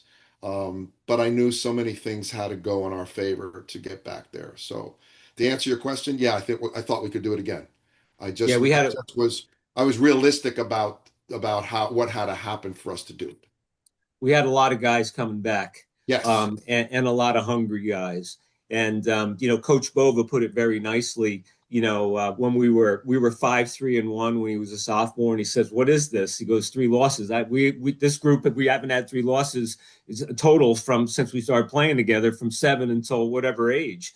These guys expected, okay, to win. They expected to be the best. And it wasn't just words, like they backed it up. Coach, you remember those practices we Hmm. had, you know, um, unbelievable practices that we had. And because we were 2 platoon, it made it that much more competitive when the offense did come together against the defense. And we had battles, battles. Take us to that rematch with Brick, because that was actually our closest game. Most of our games were not even close. Okay, that's how dominant we were offensively, and because of our dominance offensively, our defense as well was just an extreme shutdown defense. The speed of this defense, never had a defense as fast. All 11 guys ran under a 5 flat 40. All 11 guys ran a 4.9 or better. Just think about that for a second. Insane, insane. But Brick, Hurricane Hugo, bring us there. Well, just to piggyback on what you said, I think the key to the 2 platoon was we were always going against the ones versus ones. Yep. That's a rarity nowadays. So we were battle tested in practice, Very. because you're scheming again. Look, there was no love loss, right, on the practice field. No. Like, you're scheming defensively and we're scheming offensively. I want to beat you, Yeah. and you want to stop us. And so it was so game like, which it's really hard to replicate nowadays, because you're always going against the number twos and they're working as hard as they can, but they're not your starters. Where we were always going against starters. Mhm. So when it came to a game, it was almost easier in some Yeah. regards. So I think that's another byproduct, which I didn't mention before, of 2 platoon, is the quality of practice. Mhm. Yes. So Yeah. the interesting thing about the 6-2 Hurricane Hugo game, I wish my wife was here because she could give you her perspective. So you remember, obviously, that the winds were like 40, 50 miles an hour, right? It was crazy, Yes. because we scored and we went to kick the extra point, and the extra point literally went to the crossbar and was blown backwards and never crossed over the crossbar, because the wind was so bad. So we score, it's 6-0. We have the ball. So fast forward to the end of the game, really. We have the ball inside our own territory, inside the 5. I want to say there's a minute and 20 left, somewhere around there. I'm on the phone with Coach Walsh. It's 4th down. So I'm fast forwarding. It's 4th down. I say, we're kicking into the wind. We can't kick the ball. If we kick the ball from here, they're going to get the ball like on the 10-yard line. Right. We just can't do it. So I said, you know what? I said, we're going to take a delay game, right? Because it doesn't matter. We're going to get it, we're going to put on the 2. Right. And then we're going to take a safety. Because at least we'll be able to move the ball to the 20 and kick it. Right. So the interesting part, that's with Cindy, because Cindy, after this game, never spent a day in the stands. She's there. They're screaming. They're screaming at us. Get in a play. Get in a play. What are you doing? Literally wondering what we're doing, right?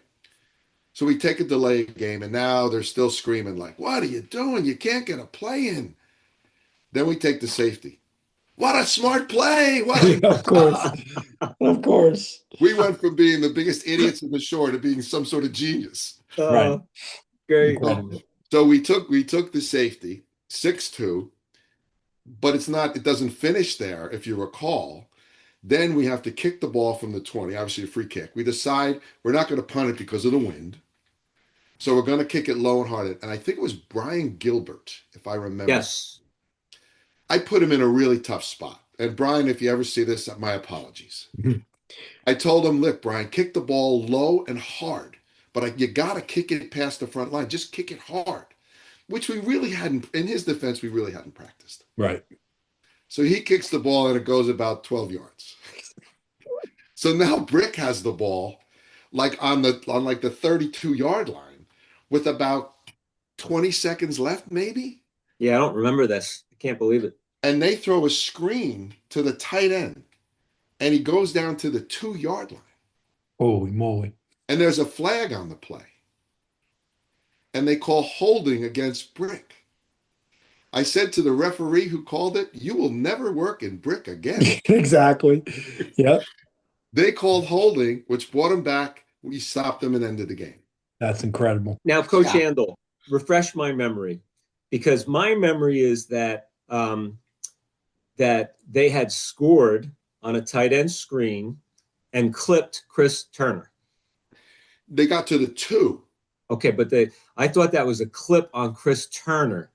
That's how I remember it. But I just remember that because guys said, that was bullshit. I'm like, listen, Chris Turner was going to tackle anybody. He was our best. Yeah, that's what the flag was. No, you're right. That's what the flag was. Right.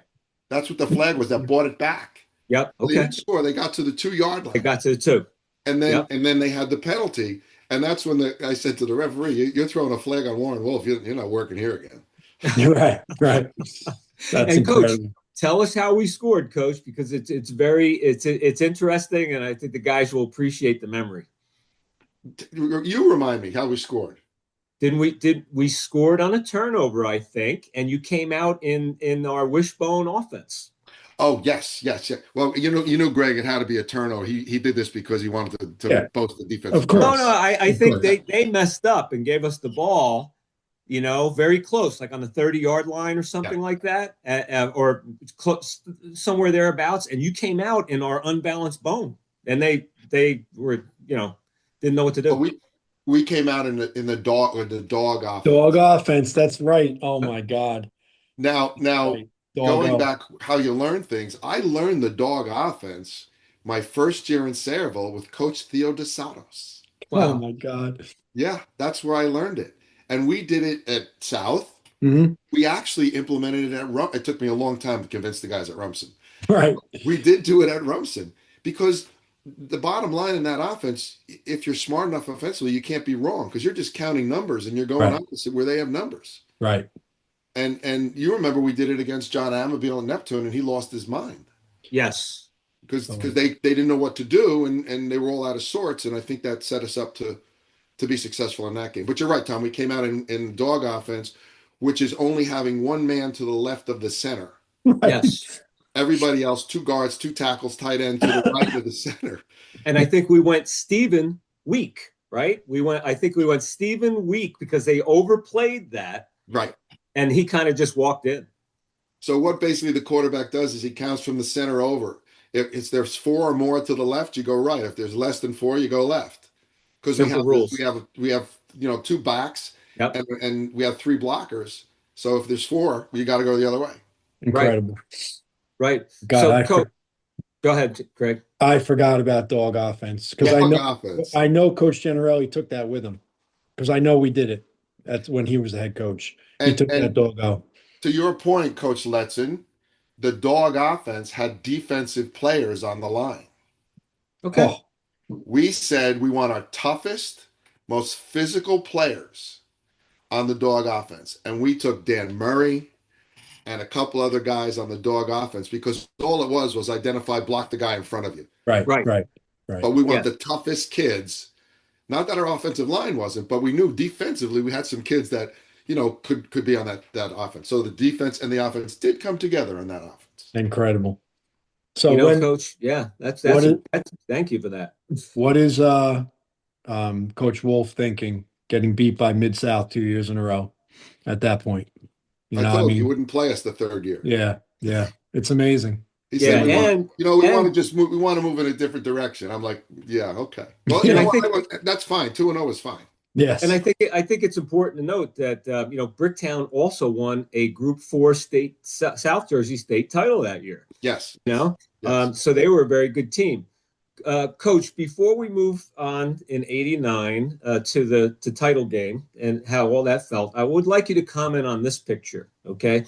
Tell us about, let me blow this up a little bit. Our friend Coach Cotter. Okay. Yeah. And just, what he brought to look at the face on Coach Cotter. Look at it was just so great coaching with him. I mean, he would crack us up constantly. The boat shoes, these faces that he's making here. What a great guy. And just tell us a little bit about your relationship with Coach Cotter. Well, I met Coach Cotter my first year at Marlboro High School. That's where we first met. And immediate connection because he's a guy you can connect with very quickly and very easily. One of the great guys, still one of my dearest friends. Actually, I just had dinner with him on Tuesday night.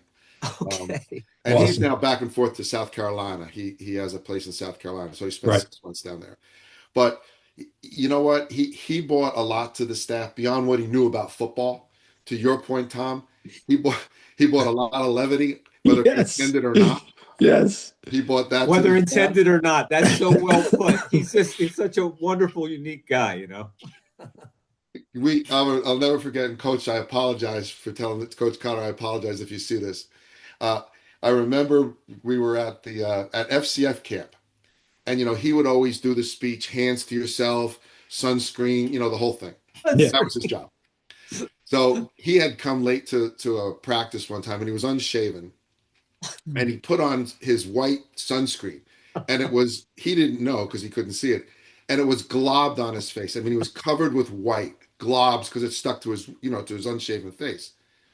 And I said to him, Coach, just do me a favor. When you go out, could you speak to the boys about sunscreen? Yeah. And he goes, definitely I can do that. And he had just globs of sunscreen all over his face. It was great. But you know what? Another student of the game, smart, could give us a different perspective, took coaching special teams to another level and very seriously because he knew how I valued it. My approach was special teams will win and lose us 2 games. Yeah. So you better coach him and coach him well, and he did. And again, go back to I could trust him with it. I didn't tell him what to do. I just told him to do it. So he was great. He's great. To this day, he still makes me laugh. He's still one of my dearest friends. Incredible. What a great guy. I had to get that in. Okay, I'm going to stop sharing my screen here. And let's move into the '89 postseason and the rematch against Madison Central and that game and winning our first state championship at Middletown South High School, where it really started. I don't know what word you want to use, but that was first of many. And Middletown South since obviously has become a very well known program throughout the state. Throughout the years. So tell us, Coach, the '89 championship run. Game after game, you're wondering if, you're going to continue this success. And as I said before, you have to have a little good fortune. I'm never going to use the word luck. I just don't believe in it. I really don't. It's a consequence of how hard you work. So, but good fortune sometimes has to be in your favor. And again, not being injured or overcoming injury. Remember, Eric broke his hand, I think, Yeah. Yeah. right? And Chuck Decker stepped in, right, to play fullback. So Yeah, and you had all the players put 34 on their helmet. Yep. Remember I the do. 34 on their helmet? Yeah, But that's the you know stuff. what, Tom? It's good you bring that up because I think when you ask why did I think we could do it again, it was that kind of team. Mhm. No, I mean, by the way, Coach Walsh is calling me right now. Just Yeah. You um, can take the call. You can tell yeah, him we're on. That'd be great. That'd be great to hear from him on the podcast. That is so I, funny. I think it's overused now. Culture and climate and all that stuff. But Sure. but to be honest, that's what we had. There Mhm. was a camaraderie within that team. There was a true, I think so anyway, from my perspective, There was. really a genuine caring for each other that was kind of unique and made us special to the point that we're going to play this for Eric. That wasn't like a show. That was like sincere. Like Right. Yes. Right. that was the real deal. Yeah. Like Yeah. he's one of our brothers. And I know that people say that, but we lived that. Oh yeah. I felt that anyway. Yeah, and I want to bring this up because we talked about it before we started recording today, but with the whole culture thing and with that particular team and Coach Andl, to credit you here, the kids just bought into that. Used to tell them, I'll never forget, them looking up at you and you going, give us one more play.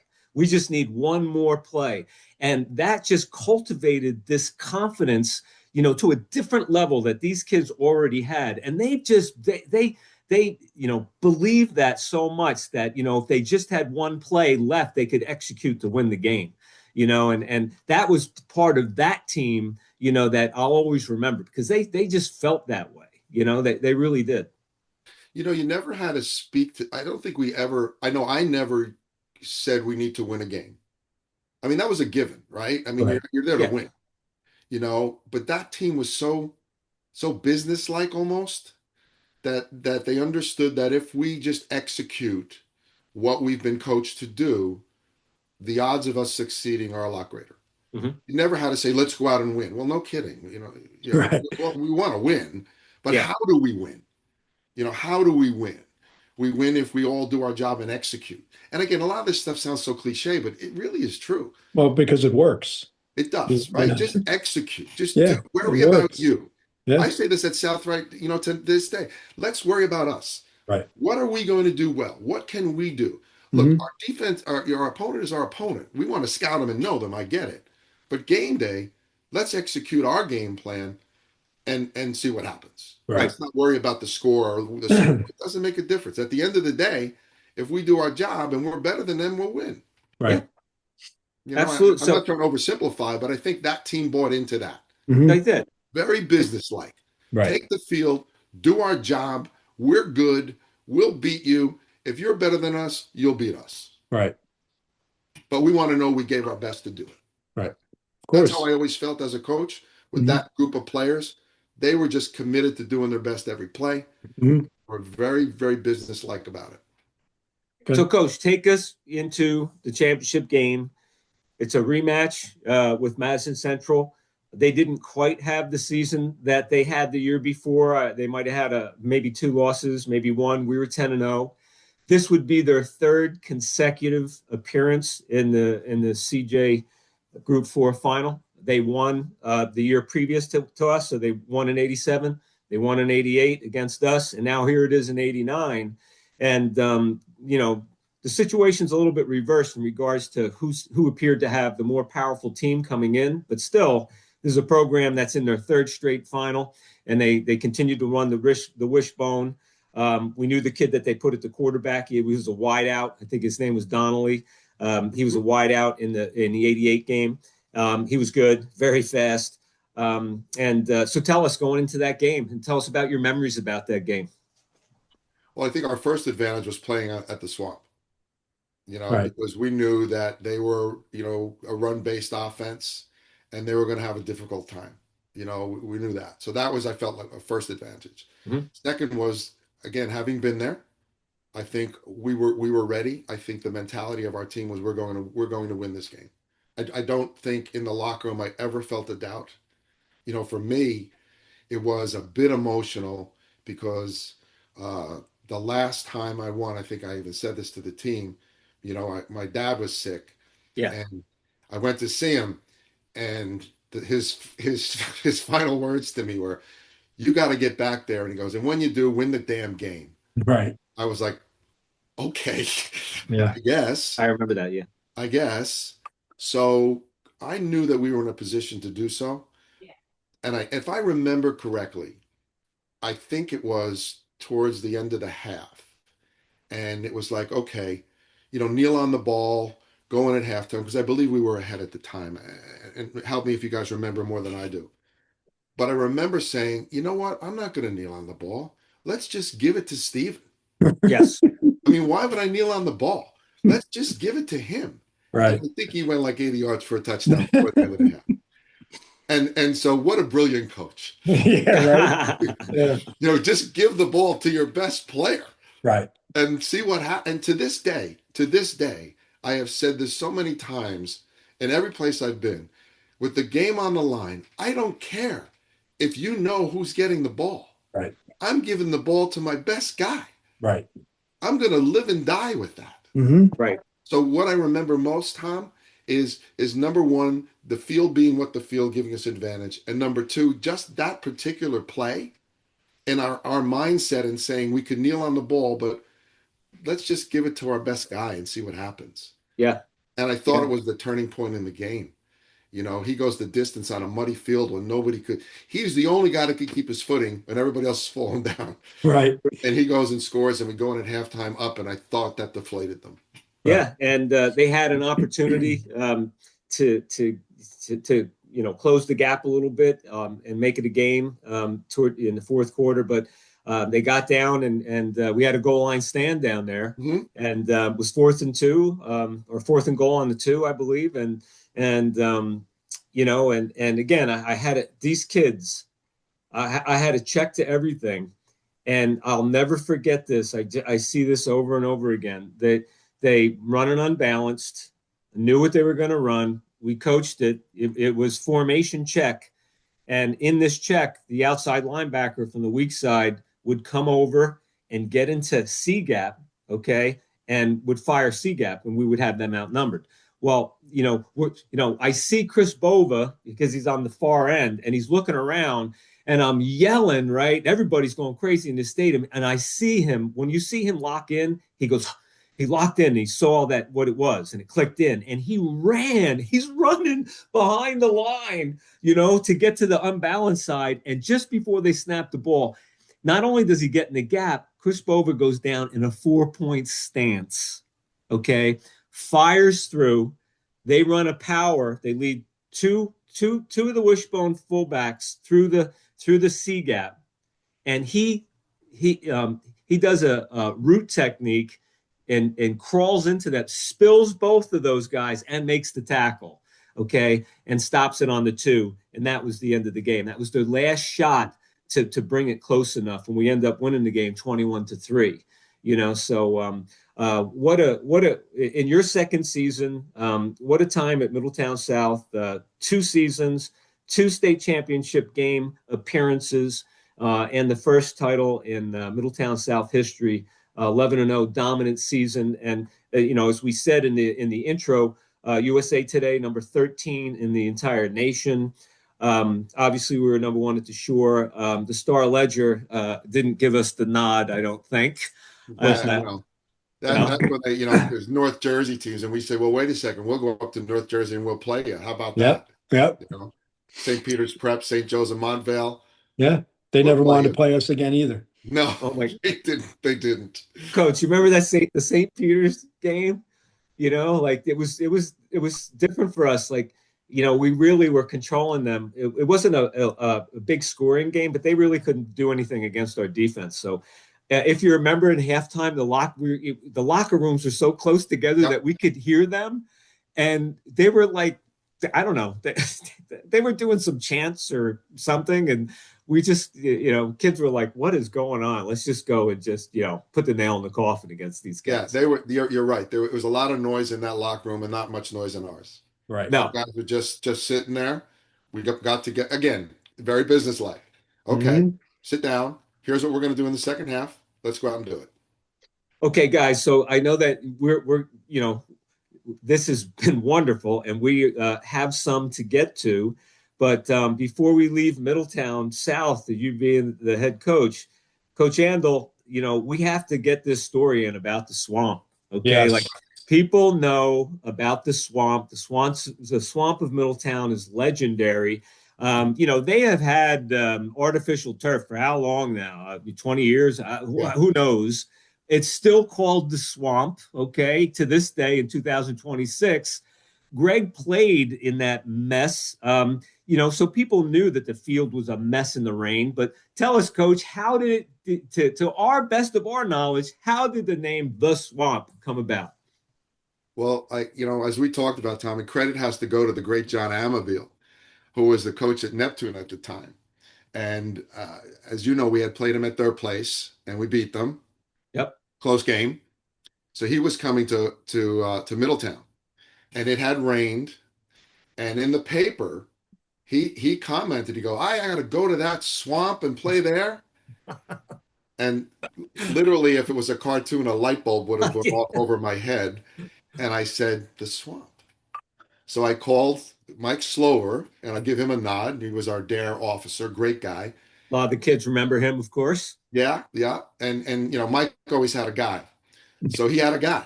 So I Right. said, I need to get a sign that says the swamp. And I want to put the sign up on the back of the snack stand there on the top. And I said, I want just to say the swamp, and I need it before the game. And we're talking about this is Monday or Tuesday. So long story short, the guy comes up with a 4x8 sheet of plywood, paints the swamp, and the letters are in like logs. And he says, where eagles soar. Now, I didn't tell him to do that. He just did it. It was beautiful. Wow. Puts it up there. And Ed Zaborni, I don't even know if Ed's with us anymore, but Tommy, you remember Ed Zaborni Yes. was the head custodian there. Ed wouldn't do anything for you if you didn't have to, except for the football program. Yeah, Yes. that's always good. So I said, Ed, here's what I need. I need you to cover the sign with a tarp. And I need you to put a spotlight on the sign. And he's looking at me like I asked him to paint the Sistine Chapel. Right. I said, and put a spotlight. All right, all right, all right. So we're coming down just before we get to the hill. I have a walkie-talkie. No freaking way. I have a Coach, this walkie-talkie. is great, man. And I said to Ed, when I tell you to pull the tarp, pull the tarp. Now, again, a lot of things could go wrong, right? Right, right. Pulling the tarp and it doesn't work or whatever. So I said, Ed, pull the tarp. He pulls the tarp, the lights flash on, and it says, welcome to the swamp where eagles soar. It's the first time, in my understanding, that the swamp became the swamp. Yeah. Credit to John Abbeville. Yeah. Wow. So Coach that's how the swamp became known as the swamp. Yeah. And Like Coach I said, Andl hated it. He hated it.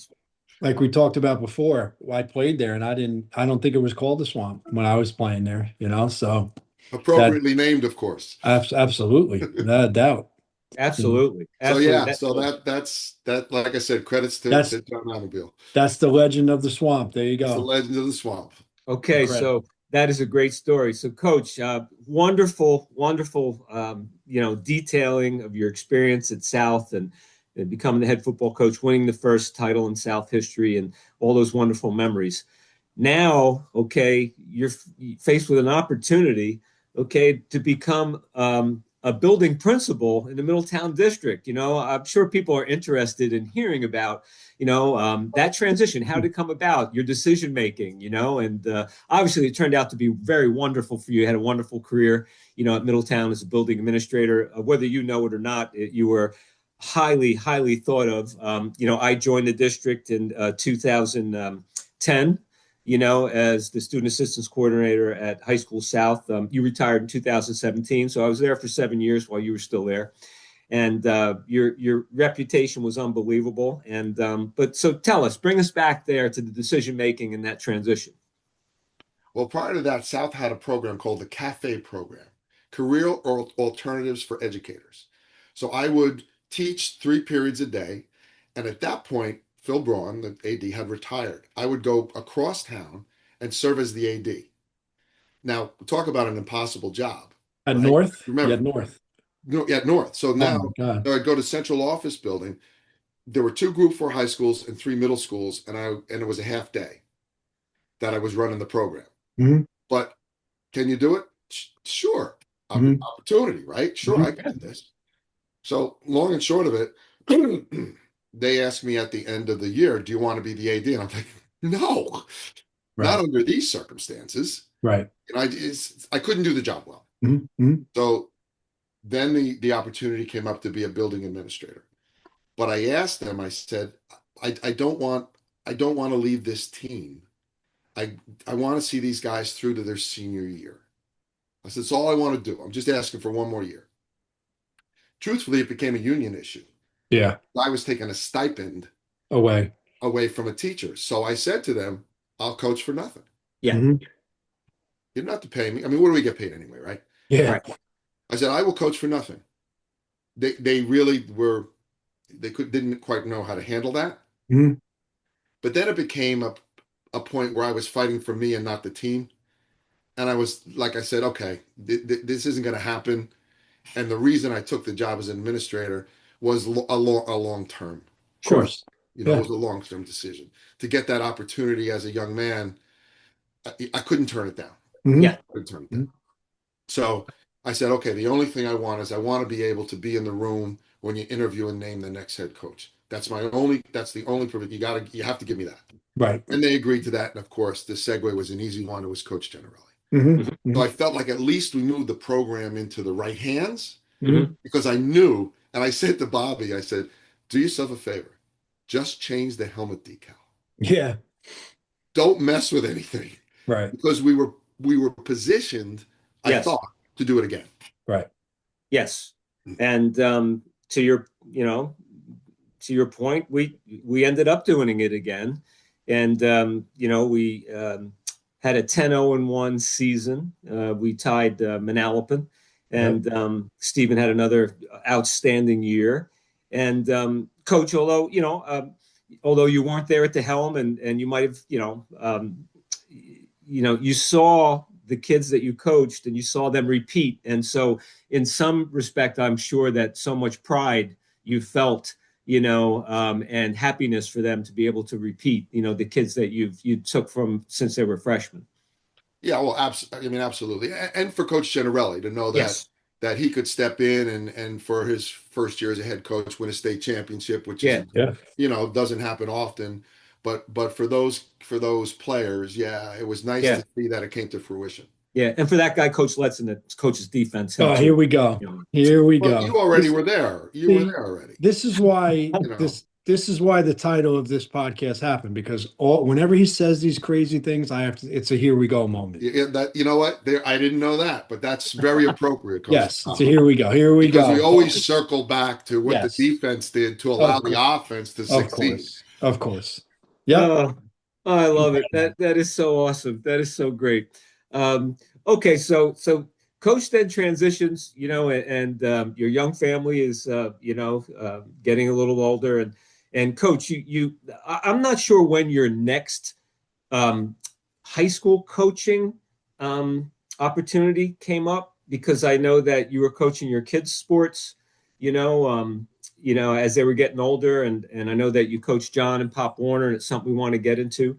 Um, you know, when was your, I'm just curious, when was your next time coaching at the high school level? When John went to middle school, I think I was at New Monmouth at the time. It was the first summer I was going to have off because I was done coaching him.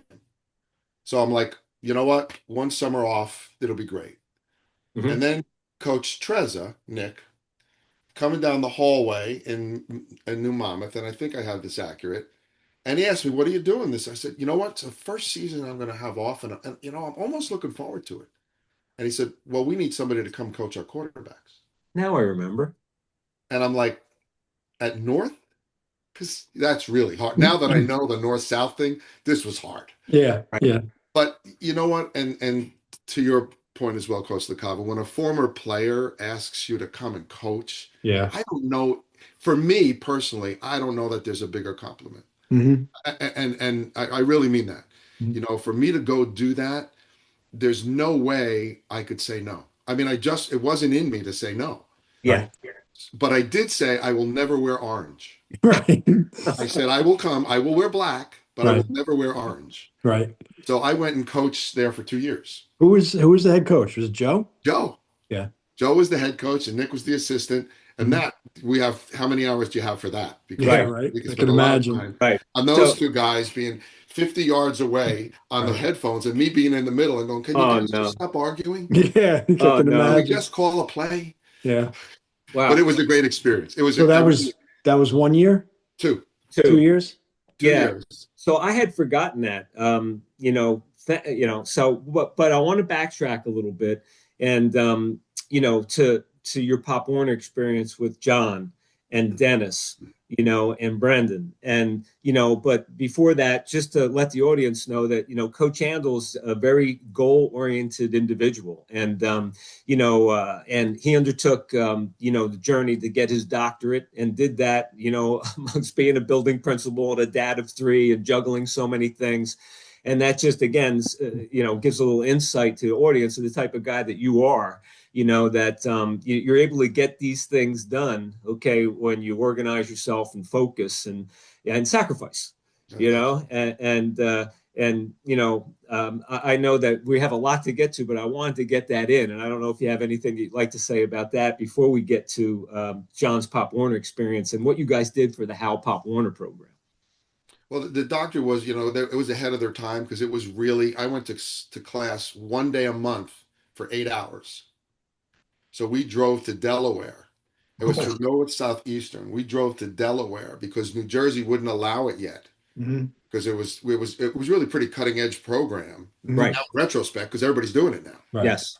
But we would have to go for 8 hours to go to class. The good news about the program was, and not to talk about it too much, is they would fly the guy in who wrote the book. So we had guys from Michigan State, from Harvard, from Wow. Berkeley.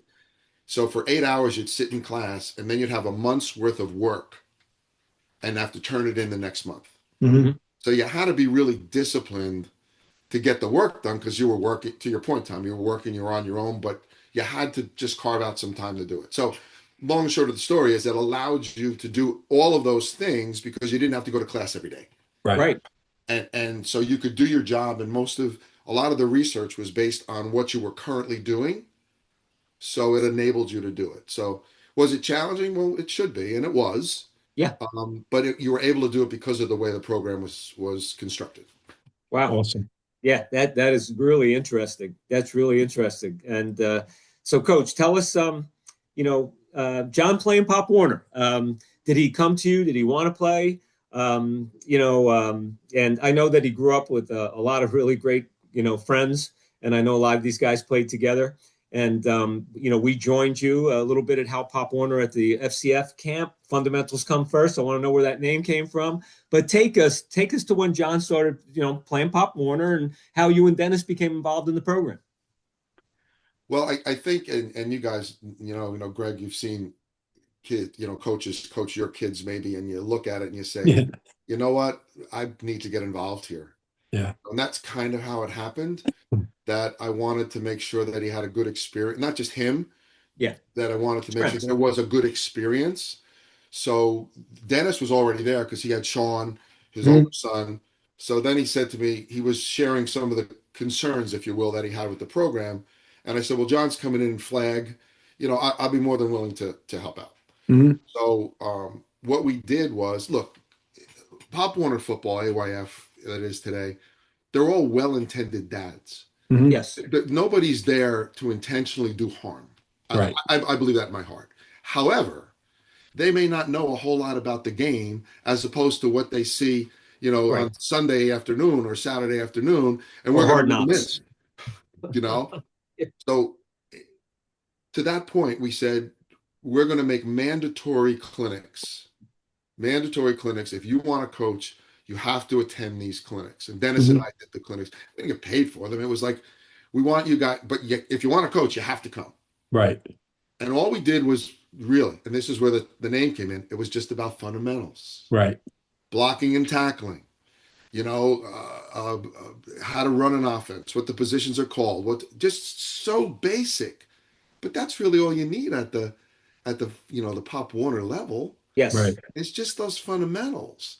And then how to manage, because remember in Pop Warner, certain kids had to play a certain amount of plays. Mhm. How do I manage this? How do I put kids in the right position to succeed? So that's kind of how it came about. So we started running clinics, if you will, that coaches were mandated to go to if they wanted to coach. And that's when we saw the program start to move in a good direction. Yeah. Kids were being coached correctly. Mhm. So that's kind of how that happened. And that's where the name came, Fundamentals Come First, because we were teaching all fundamentals. And so it was just a kind of an easy segue. And Coach Andl hired coaches that he knew that he coached with to be coaches at the FCF camp in the summer, and Coach LaCava and I did multiple camps. Yeah. And it was a great experience. And Coach Andl, can you recall just ballpark what was the year that you had the most attendees? And what number was that? We were close to 80. Yeah. Wow. Yeah, we were. Well, you were probably there. It was. Yeah. There was a lot of little kids running all over the place. Yeah. There were a lot of little kids. Right people to hurdle them and herd them in the right positions. So Right. yeah, and then over time it became a little bit less, but I don't think our numbers ever dropped below like 50. Right. Yeah, I think our last year when we were at Colts Neck, some of the last years of FCF when we were at Colts Neck, we were in that 50 range, 55 range. I remember that because we had it at Colts Neck those couple of years. Yeah, absolutely. But they were huge at home at Howell. They were huge. Yeah, well, because we were involved in Pop Warner at the time. Yeah. Yep. You got all the kids. We got all the kids, right? Because we could say, you'll benefit by coming here. Even the flag kids, at least you'll come with a knowledge of positions, etc. Right. Okay, Coach Andl, just to finish up with Hal Pop Warner and the wonderful experience that you and Dennis had there. Tell us, how long were you actually there? And, are you proud of the work that you guys did there?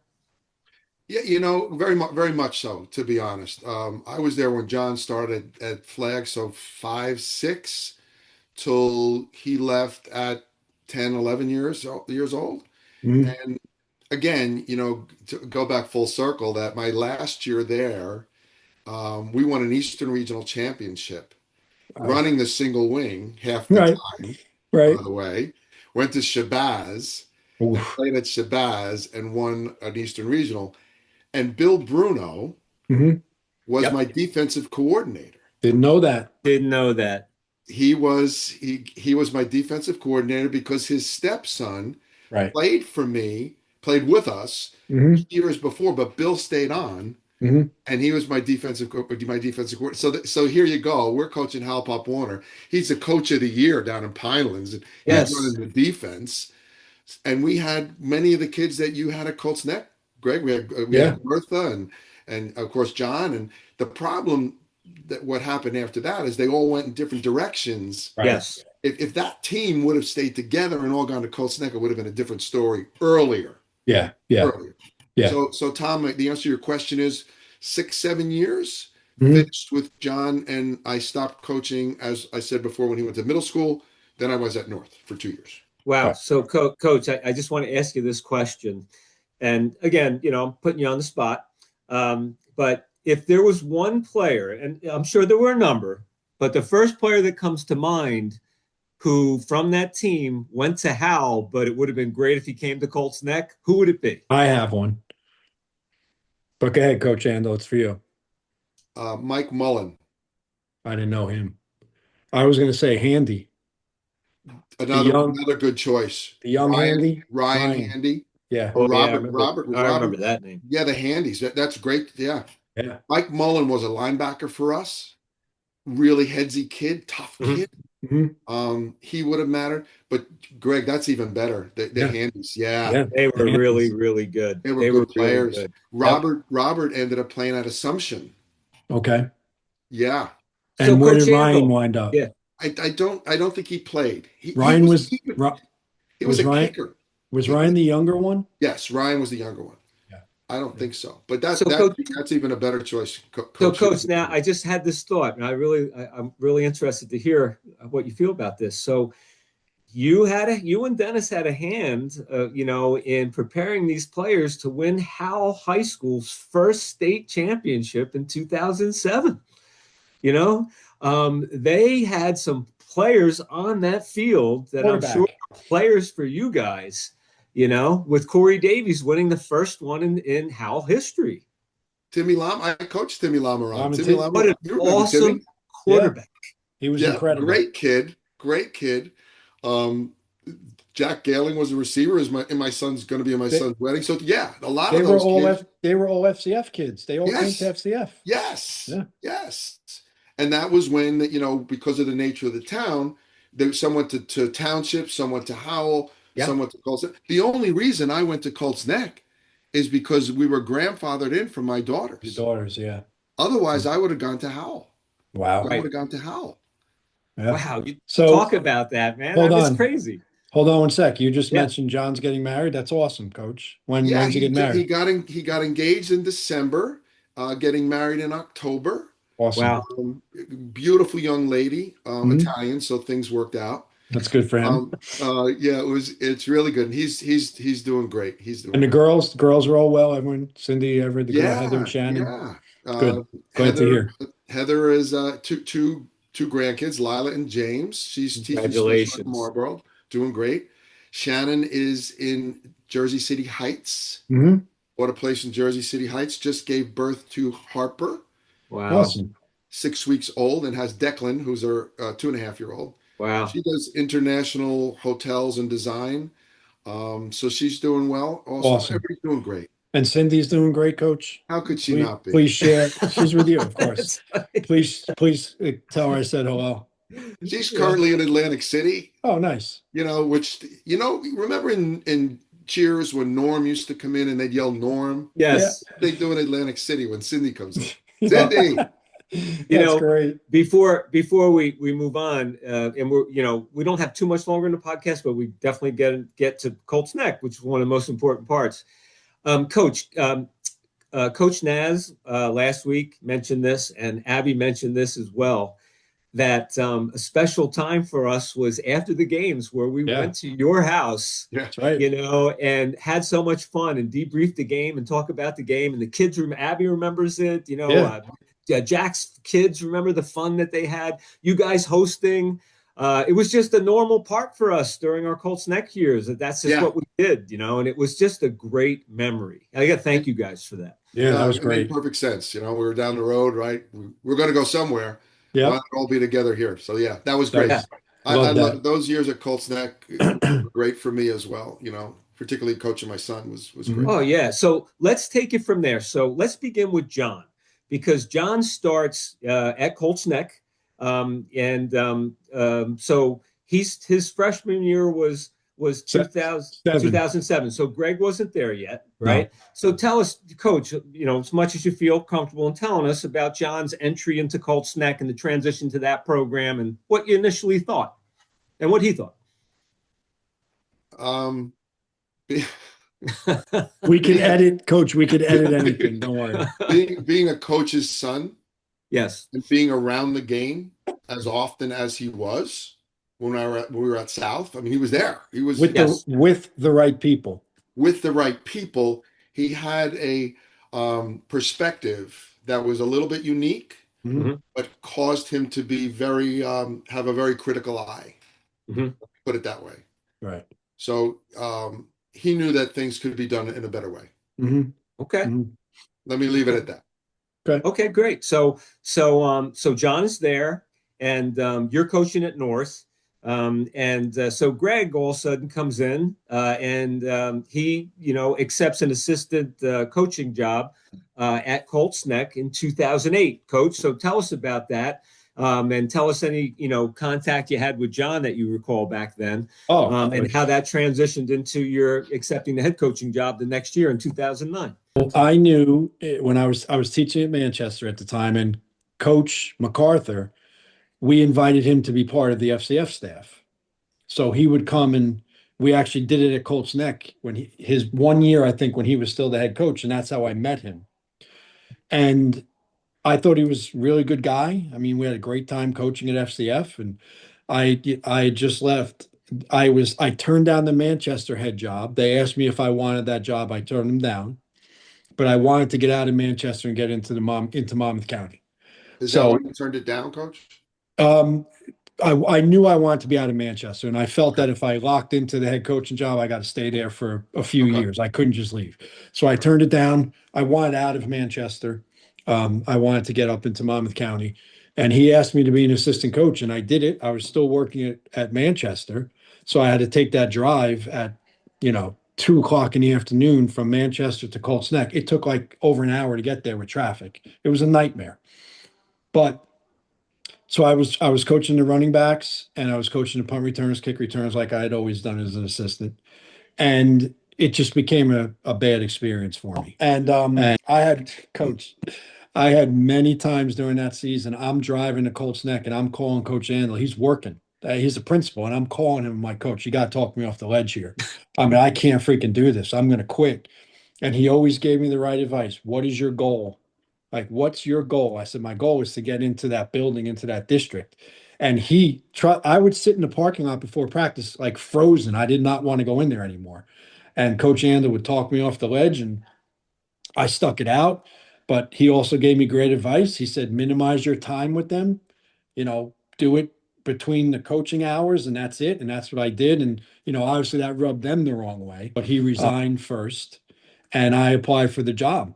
And yada yada yada, went through the process of all those interviews, and finally got named in May the head Right. coach at Colts Neck. And obviously, as we've talked before, the people I trust and the people whose opinions I value and the people who are, to me, incredible men are the guys I want around me. And obviously Coach Andl, and also the opportunity for him to coach John now. But that wasn't the only reason. The main reason was because of who he is and what he meant to me as a mentor. Right. So Greg, if you could, first a minute before we move on to you becoming the head coach, as John just mentioned, John Jr. was been around what he knew coaching should be. Right. And, if you could be him for a second, so be him in 2008 when you were there. And what was he seeing, in your opinion, that was an issue? I think he was just seeing how the coaches acted. I don't think that they were role models for guys like John, who was around role models his entire life. Right. I think that, I never cursed on the field. That was never something I ever did. There was a lot of that would happen. And it was just that mentality we talked about, everything that we were going to change. It was that if you're young, you're not looked on highly in the program. You're just another body to do all the garbage work. And I think John was falling into that just because that's the way the program was run. Mm-hmm. Again, I don't want to be too disparaging. So, I mean, it's just not how I would want my son to be coached. And I know Coach Andl would feel the same way about his son. And I know John was savvy enough to see it. And I think that's why that behavior towards John from the coaches was the way it was. I think they knew his dad, they knew Middletown South, they knew the type of person Coach Andl was, and John can see it. John can see the difference between being coached by people you respect and being coached by people who you may not respect them, but you're an athlete, you want to play football. And I think that's a fine line, Yeah, no, Right. I think you're spot on. He just and it's funny because I would kind of give him the same advice that you and I just talked about. Just go do your job.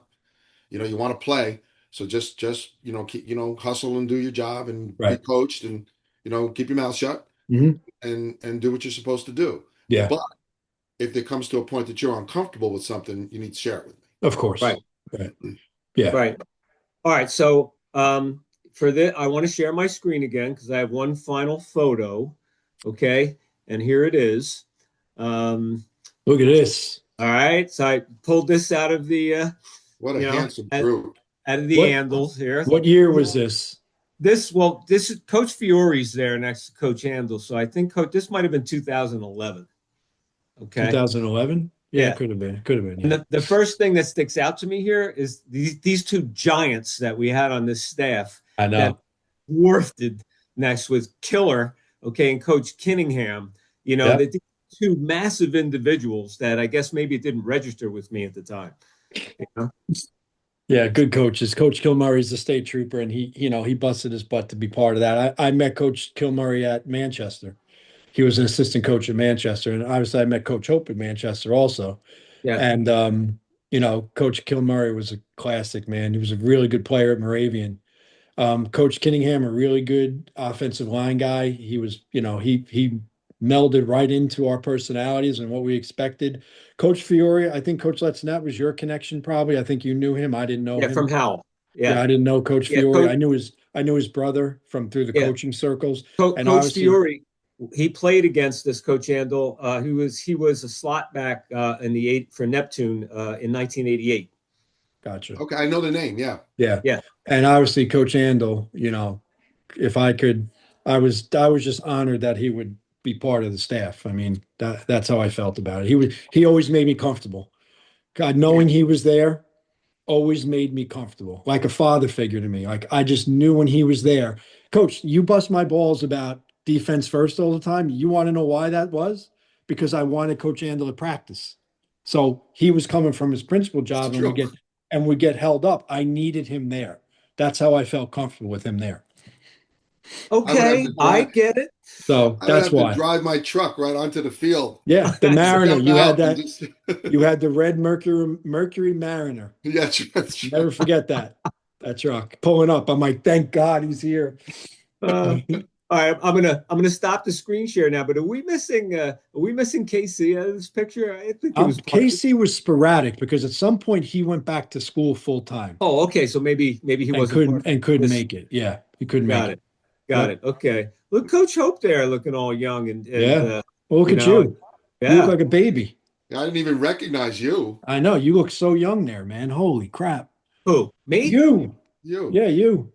Oh my God. All right. I'm tipping probably about 200 by this point because I'm miserable during the season, and that's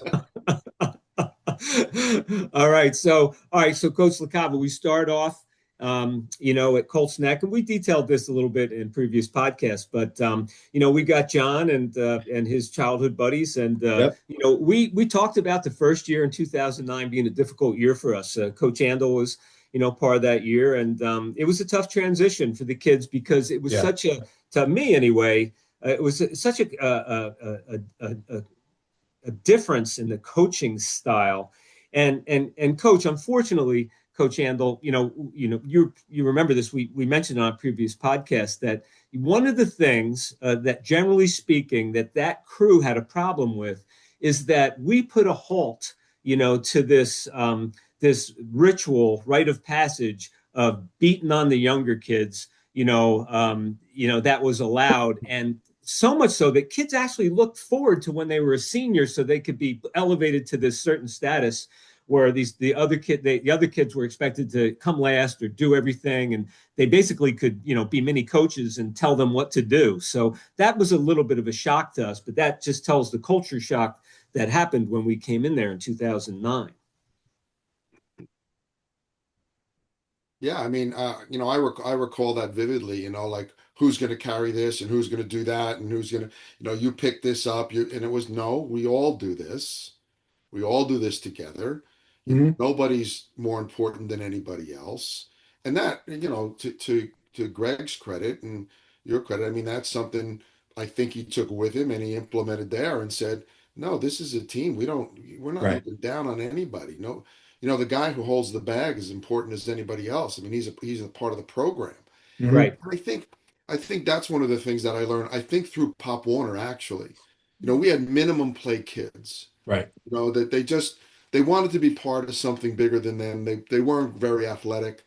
And years later, I had those minimum play kids come up to me and say what a great experience playing Pop Warner was. And I'm thinking, you played 6 plays. Right. Right. But we didn't, to your point, Tom, we didn't treat them differently Right. than we treated the kid who was the star. Right. So in their brain, even though they weren't a major contributor, they were treated like one. Right. And I mean, God, that's such a simple concept.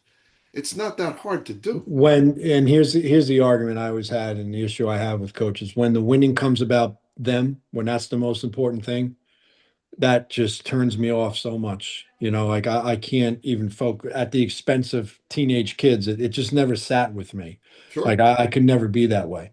And that's why we implemented some of those things. We all came down. And if you guys remember, we never allowed the team left the field as a team after everyone cleaned up the field. Hmm. It wasn't that the sophomores were left Right. behind and the JV players and everyone else was going running into the locker room and those guys are out there. We scrapped all that stuff. Now, I don't blame the kids as much as I blame the coaches prior that allowed that mentality to Sure. permeate the team. But that was one of the biggest issues. Like those kids, and I'm going to equate this to the South team that you and Coach Comeforo came in. Prior to 85, there was a different mentality. Hmm. I mean, it was very similar to that mentality where you were nobody if you were young. And I remember living through that as a sophomore. And I was okay as a sophomore. I got starting time on varsity on defense. But if you didn't, you were nobody. Like if you didn't contribute on a varsity field as a young player, you were nobody. And I never felt that that was right. And that's why I never, I Yeah. refused to carry that into as a head coach. I would never allow that to happen. Yeah. Well, I remember, probably one, there are many indicators to that point, but I'll always remember when, the kids maybe who are a little bit slower than the rest of the group were running and the team would cheer Yeah. them on so they could finish, well, Right. partially because they wanted to get out of there. Right. But more importantly, that there was a sincere Yeah. caring for that kid. Can he, let it encourage him so he can make it. Right. I mean, we had a couple kids like that, Yeah. and the team, they weren't prompted to do so. Right. It was just the culture you had established there Mhm. that we're all one, and, Right. and and that kid is trying as hard as he can, even though he may not be as good as you. He Right. needs your encouragement as well. So that was Yeah. that was one of the things that I Yeah. remember distinctly. Yeah. So Coach, we've asked everyone who's been on the podcast who had the wonderful opportunity to coach their own son on the high school team that we were all coaching to kind of share what that experience was like. And but before you do that, I just want to say a little something about John because I had the unique opportunity of coaching. John, who obviously knew his dad, a coach with his dad, and he was a student of the game. And then after John, I had the same opportunity with Luke, okay, who was a student of the game. And what a pleasure it was coaching these two kids, who had this understanding of the game to a different level than other players generally would. So for John, I've never told him this. Such a quiet guy. I don't know if Yeah. we had too He was, many he was conversations. he was a quiet assassin, You John. know, but John, from the defensive perspectives, I'll let Coach say anything from the offensive perspective, but Mhm. but John was not the fastest, but as far as his stance goes, being savvy, positioning himself based on the coverage, and being a very technical tackler in the open field, he was taught extremely well. And I've had so many really good open field tacklers throughout my career, and they blow me away on how good they are because I could never do it when I was a player in that way. But he is definitely in the top 5 of my best, long time, 23 seasons, best open field tacklers. I mean, he was money. You know what I mean? Like, and the guys in the top 5, that's one word you use with them: money, money. Right. Like they're going to make this tackle.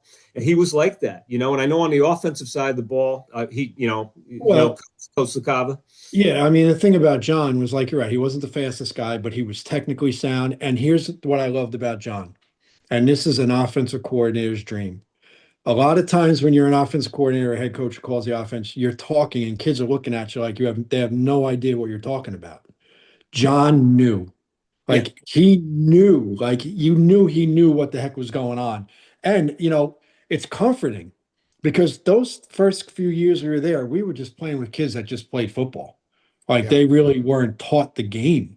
But John being a coach's son and being involved in it, and just yeah, John is who he is, it was easy for him to, if like, John, I need you to do this. He knew exactly what I was talking about. Like I really would say that year in 2011 when we went to Freehold Borough and we had a barn burner with them, we put in a man beating package and John was the primary receiver for that reason because he knew why we were doing it. and he knew what he had to do.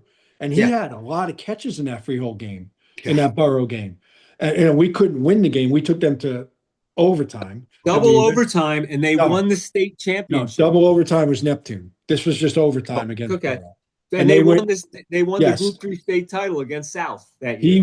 He caught everything, and he was a student of the game. And for any coach on any side of the ball, on either side of the ball, and if you have kids that know what the heck they're doing and why, it helps you so much. I mean, it just helps you much. He was awesome to coach, intense as hell. He was, like I said, he was a silent assassin. He said nothing, but you could read his eyes, man. When his eyes got intense, you knew, like, it's on, let's go. Yeah. But he was like that even as a FCF player at camp. He wanted to win. He wanted to win. Yeah. Yes. That hasn't changed, by the way. Yeah. It's incredible. So Coach Andl. So tell us about Johnny one more. Tell us about him. Well, I have to say that when Greg asked me to coach there, the first person, and you'll remember this, Greg, I said, well, I need to talk to John. Yeah, of course. I said, because I had coached him his entire life. And once he went to high school, I was hands off. Right. He's got to be his own man. And I respect that. And so I said, well, I'll talk to him. If it's okay with him, right, then I'll do it. Mm-hmm. And so I asked him, and I said, John, I explained the situation, and he turned to me and he goes, that'd be great. Right. I was like a jerk. I was crying. I was like, it was a great dad moment for me. Yeah, of course. For him to be willing to say, like, it would be great. Mm-hmm. And remember, I said, but I'm not going to coach you. That was my thing. I said, I want to coach him. Mm-hmm. But coaching the quarterbacks and him being a receiver, we obviously interact. Right. Okay. But the thing that and he'll probably listen to this, but he knows this. Every day, because I came late every day and we did offense late. Right. No matter what he was doing, he stopped, he ran over to me, and he shook my hand. That's awesome. Every day. Yeah. I didn't tell him to do that. Right. And but for me, that was so for Greg to ask me to do that, coach with you guys, mm-hmm. and provide me that experience with my own son. Yeah. Awesome. Was absolutely great. Yeah. Great time. So the answer to your question, Tommy, I don't think it could have been any better. Mm-hmm. That's awesome. I just love that. I love that. And I love for people to hear it, and, it's these special memories that we have, all the time that we've put in, Coach Andl, you especially, all the time that you've put in with other people's kids, and all the great memories and going all the way back to 1980, the kids contacting you, but having the opportunity, not only to be there with your own son, but to have him surrounded with some guys that you trust, know what I mean? And that he's going to have a good experience with, So I want to definitely get that in. But, as we're coming towards the end, let's just talk a little bit about this thing that we all put together at Colts Neck, where Greg, was the leader, and how we took this program to the next level. And it was just so wonderful, for all of us, and me too, with Abby becoming uniquely a field goal, a female place kicker and having her spot, in that. And, it was just a great experience for all of us. Well, me being with my son, but you being with your daughter had to be great as well. I mean, she just, talk about a tough kid, that assimilated herself right into and was so easily accepted by everybody. That was and again, that goes back to the nature of the team. Of course. Yeah. I mean, there was never a moment that I could recall that anybody even questioned the fact that she was part of the team. She just became another member of the team. That's right. I mean, immediately almost. Mm-hmm. And the fact that she was pretty darn good helped. Right. Yeah, it helped. But it didn't matter. It just happened. The culture was already established. Yes. And I'm not sure if you had heard in a previous podcast, I'll never forget, I got interviewed from the Asbury Park Press, I can't remember who, about having a female on the team.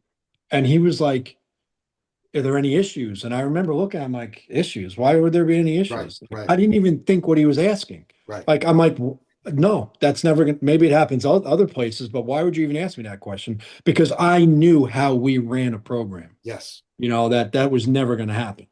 So it's the culture it's the people you surround yourself and your staff, number one, because they're an extension of you. You can't you're not with them when they interact all the time. So you have to trust people.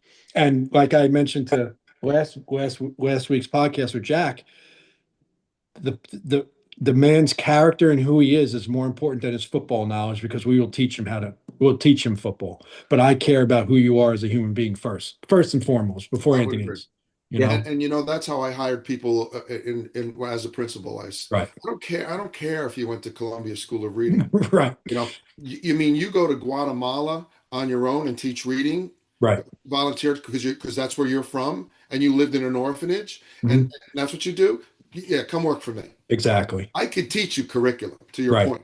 right, I can't teach you to be a good person. You'd be hard exactly. not. Most important thing. Yeah, I agree. Not everybody views it that way, though. I know. And as I've said, shared in my we prior, I had an opportunity to coach a successful program, and I didn't like the people that were part of the program. And I said, I'm Yeah. not doing this. Right. I walked Agreed. away Yeah. from a teaching job and a coaching job. Young. I was, 21, 22 years old. Yeah. I'm like, I can't do this. Yeah. Yeah.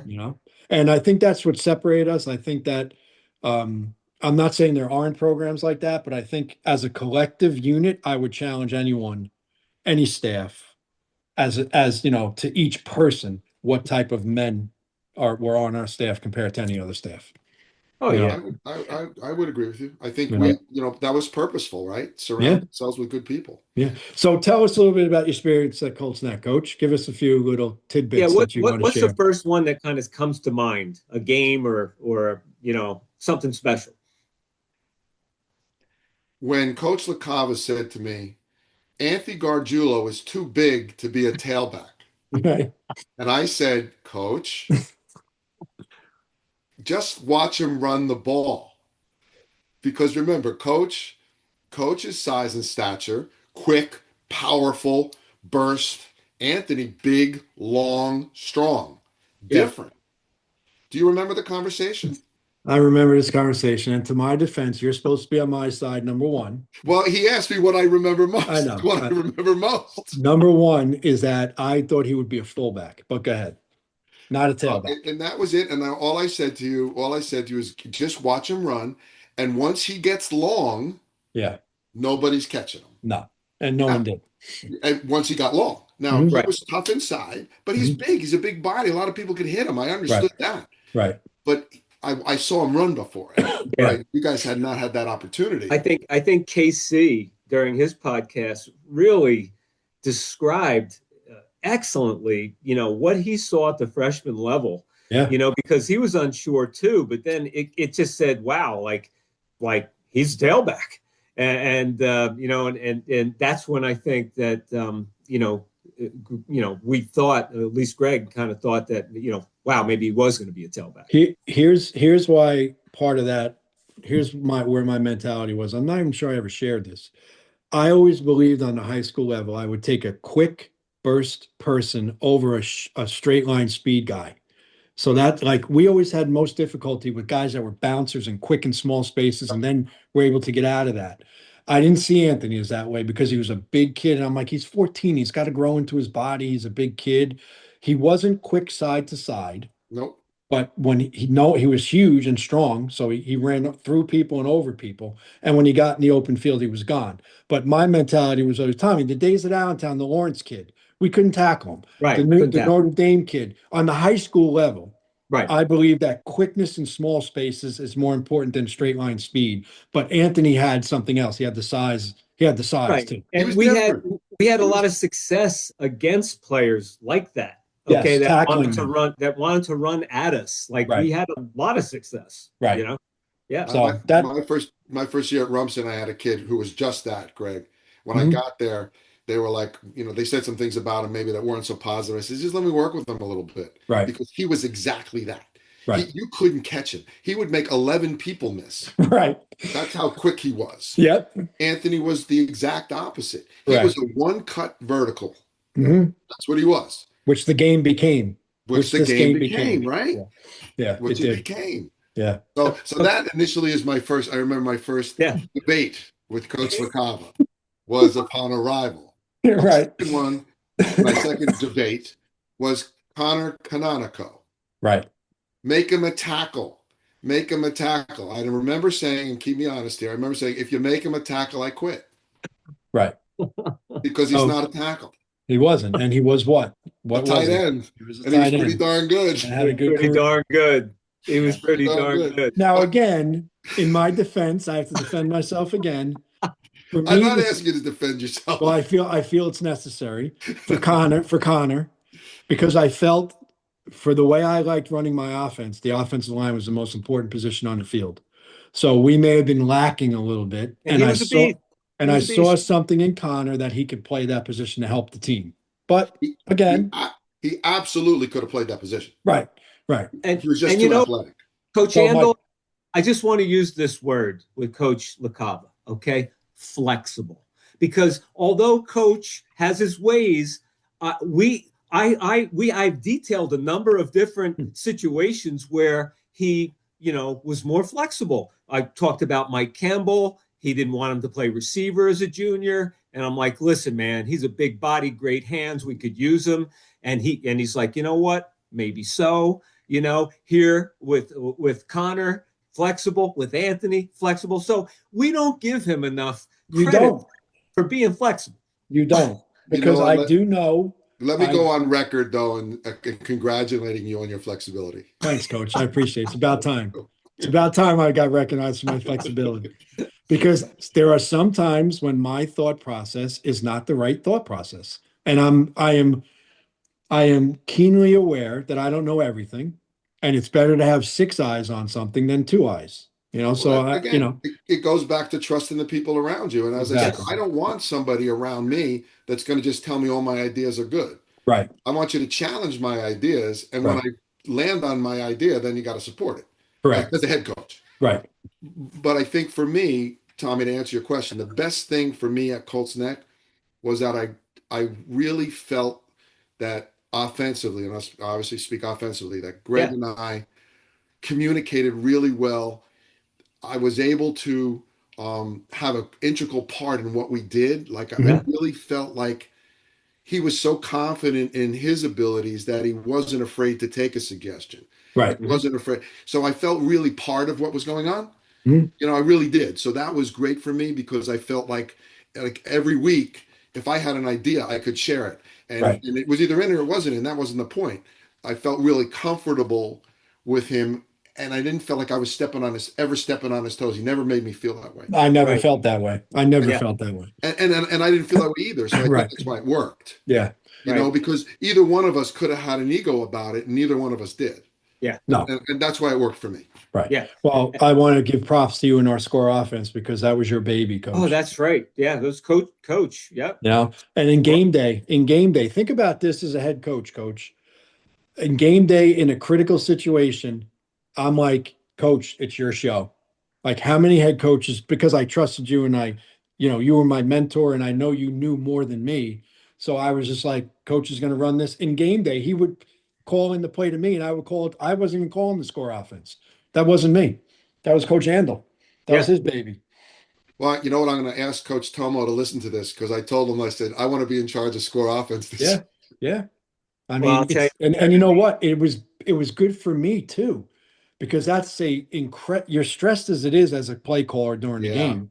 So if you can delegate something to someone you trust, and our philosophies were the same. And you coached me this offense. Like when I was a player, this offense didn't change. It hasn't changed since you coached it at South, as me as a player. So it is a weight, and this is how I feel about Tommy too. It is a weight off my shoulders to be able to delegate that to someone that I trust to do it. And obviously I trusted you with everything, just like with defense. Like when coaches are like, well, did you have any say in the defense? I'm like, well, what do you mean? Well, why do I have to have any say? I trust the guy who's doing it because it's worked. And I know who he is. And that's how I felt about you. And with the score offense and just listen, the fact of the matter is I was stressed out of my mind when I would get the call, I'm going to be late. When you were late, or I can't make it today, because I was with guys that, they're not guys that we had this connection. I didn't have that connection on the offensive side of the ball with these guys, and I look to you as a mentor and a father figure, and to keep me grounded and to keep me sane because you talked me off the ledge so many times in my coaching career. that, to me, that is just Yeah. something that I'll never forget, Yeah. And I just want to say something about the score offense. Coach, you said if Coach Tomos listened to this, I think that's something that, whether this was you or not, and it probably was, something that made that, very successful, I felt, was during that period. Obviously, it's all practice, but everybody had to be all in. All the coaches were all Right. in on what the situation was. There wasn't a coach standing on the sideline BSing or anything like that. All of us played the role, either spotting the ball or being in the huddle or whatever the case was. It was game situation. Focused. It was game Yeah. situation, and it was focused the whole time. And there was expectation that the players and coaches were going to treat it that way. Right. And it was fun. Yeah, it was fun. Yeah, it was fun. And So I got to ask you this question, because this is very unique. do you have to?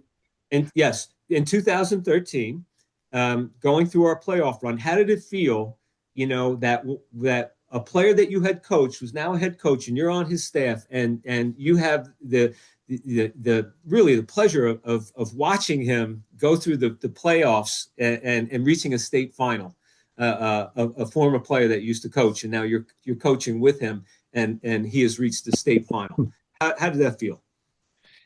Well, obviously, it was great. Not for me. It was great to watch Greg succeed like that. But I never, why did I hire him as a 19-year-old coach? Because I saw in him then what he became. Right. It's, part of it is because who he is, but the other part of it is his willingness to work to become better. Mm-hmm. That's what makes him a great coach. That's what makes any of us good coaches, that we're willing to I go to the Nike clinic each year. I mean, I hear the same stuff. I want to leave with like one drill. Right. I'm not going to leave there with everything. Right. I don't expect to. But to answer your question, to watch him evolve into becoming a coach that I respected and wanted my son to be coached by, Yeah. I don't know that I could provide a better compliment. Yeah. That if I had to make a choice to have my son coached by somebody, it would be you guys, and Greg in particular. I think that's the biggest compliment I can provide. I mean, he's my son. Right. Yeah. But to see him achieve that level of success was very gratifying for him, because I knew how hard he worked. Yeah. And I knew that was a goal. And to watch somebody attain their goal like that and be part of it was really pretty special for me. To be honest, it was really pretty special. Yeah. That's great stuff, man. That's all I wanted. I just wanted you to comment on that. All right. So as we're coming towards an end, we've been on for a long time. This has been wonderful. Colts Neck comes to an end. Let's just get into, I just want to mention for the audience that you were at Rumson Fairhaven for 6 seasons. And during that time, they won 3 state titles during your time there. And I know that you had a very great time there. And now you're back at Middletown South. But, I want to give you the opportunity, if you want to make any comments about your time at Rumson before you wrap it up with being back at South. I think there are a couple of things that I do need to say, because I think people's perception of Rumson is so far off, and I'm guilty of it as well. Before I went there, you picture Rumson, entitled kids, they're hand-fed this, they have this. I'm going to tell you, it is the complete opposite. They are well-grounded, they are respectful, they are hardworking. Mm-hmm. I would say not much different than the kids I've coached at South. Mm-hmm. To be honest, if I could make that parallel. Sure. The staff there, extremely knowledgeable, hardworking. The community is supportive, but not overly involved. And look, you get what you need at Rumson. Okay. Yes. And there's a reason they're successful in every sport they have. Right. I mean, you're talking about a school of 600 kids maybe, Right. and there's 100 kids playing football. Yeah. So in theory, there's 300 boys in the school. So a third of them are playing football. Mm-hmm. And if they're not playing football, they're doing something else. I mean, they win in everything. But so talk about culture. Yeah. There's a culture there of respect and expectation that's pretty unique. So I enjoyed my time there immensely. It was very difficult to leave. I don't think I would have left there for any other job. Right. Understood. Yeah. Right. So for me to sit down the irony of it was it happened right after Jerry Schulte, who asked me to come work there. Jerry Schulte passed. Yeah. Yeah. I set up a meeting with him and his son, and Jerry passed before I could have the meeting because I wanted Yeah. that needed to be a face-to-face Yes. conversation. But I met with Jeremy, who as you know, took over as head or was the head Yes. coach at the time. Um, and he was gracious and he understood why. And I told him how difficult it was to make the choice. Right. Mhm. But it was for me, it was when Coach Tomo asked me, it was for I left for all the right reasons, Yeah. Mhm. not because Rumson wasn't a great place to work. Right. Right. So tell Glad I us, had the Coach, opportunity to work. as we wind up the podcast here, tell us about the full circle moment, going back to South, and how you came to that decision, and you're still there. You're the assistant head coach for Coach Tomo, and you're going to be this will be your third season, okay, that you're starting. Tell us about the full circle moment. Well, I think first when the way Coach Tomo presented it, being a guy who was willing to look. He's an experienced guy. It's not like he's a young guy. He's been around the Yes. game. Okay. So he knows what he's doing. Yep. But to also know that you may not know everything and be willing to lean on somebody to keep you kind of out of deep water, maybe just as the head, not as the X's and O's necessarily, but just what it is, Greg, just to Of be a head course. coach. Yeah, What of course. involves being a head coach Mhm. is much more than what happens on the field. Of course. So I think that, and the fact that I actually got to coach a year back with Coach Walsh, who was still coaching at South. Yep. Yeah. So that drew me too. But of course, then he lasts a year. Then his son It's becomes gone. coach at Right. Madawan, Right. That's right. and he goes to Madawan, which I said you need to, obviously you need to go. But that did enter into it the fast chance that we got to coach together again. Mhm. But going back to my roots, and just getting back there and people being appreciative of the fact that I did return. Right. But for me personally, going back to where I started Yeah. and where my whole career was, just kind of made sense. Mhm. But it had to be the right situation, and I thought Coach Tomo provided the right situation. That's Wow. awesome. Yeah. That's a That's great great stuff. full circle moment. Yeah, I'll That's say, awesome. right? Who would have Yeah. thought? Who would've Great. thought? So Coach Andl, I just want to say that this was everything I thought it was going to be and more. Much longer And than you thought it'd be. well, I kind of felt it was going to be like this. I can go on all day. I can go on Yeah. all day. And, Same, same. and typical of other podcasts, Coach LaCava and I, when you stepped away just before we were talking, like, wow, we learned more about you that we didn't know, and things that I'm very happy to know now, Right. And, one thing that keeps hitting me is been too long since we've been together, Yeah. and I really want to get together, yeah, and it's been wonderful. You're a wonderful guy. You have a wonderful family. You're a great coach, great educator, great human being, and it's just my pleasure knowing you and what you've meant to me in my life. And I really want to say that, and I appreciate it. Well, I appreciate you guys as well. Like I said, you've given me opportunities as well, Greg, to have a moment in my life that I never thought I'd have with my son. Yeah. That's a great thing, and I Yes. cherish that. But just knowing you guys has been great. Coaching you and then working with you and all the things you did for me when I was coaching. I don't. That's not lost on me. That's not lost on me. Yeah. So I appreciate it. Well, obviously I've been thinking a lot about this and I was just counting on my fingers. It's been 41 years since we met.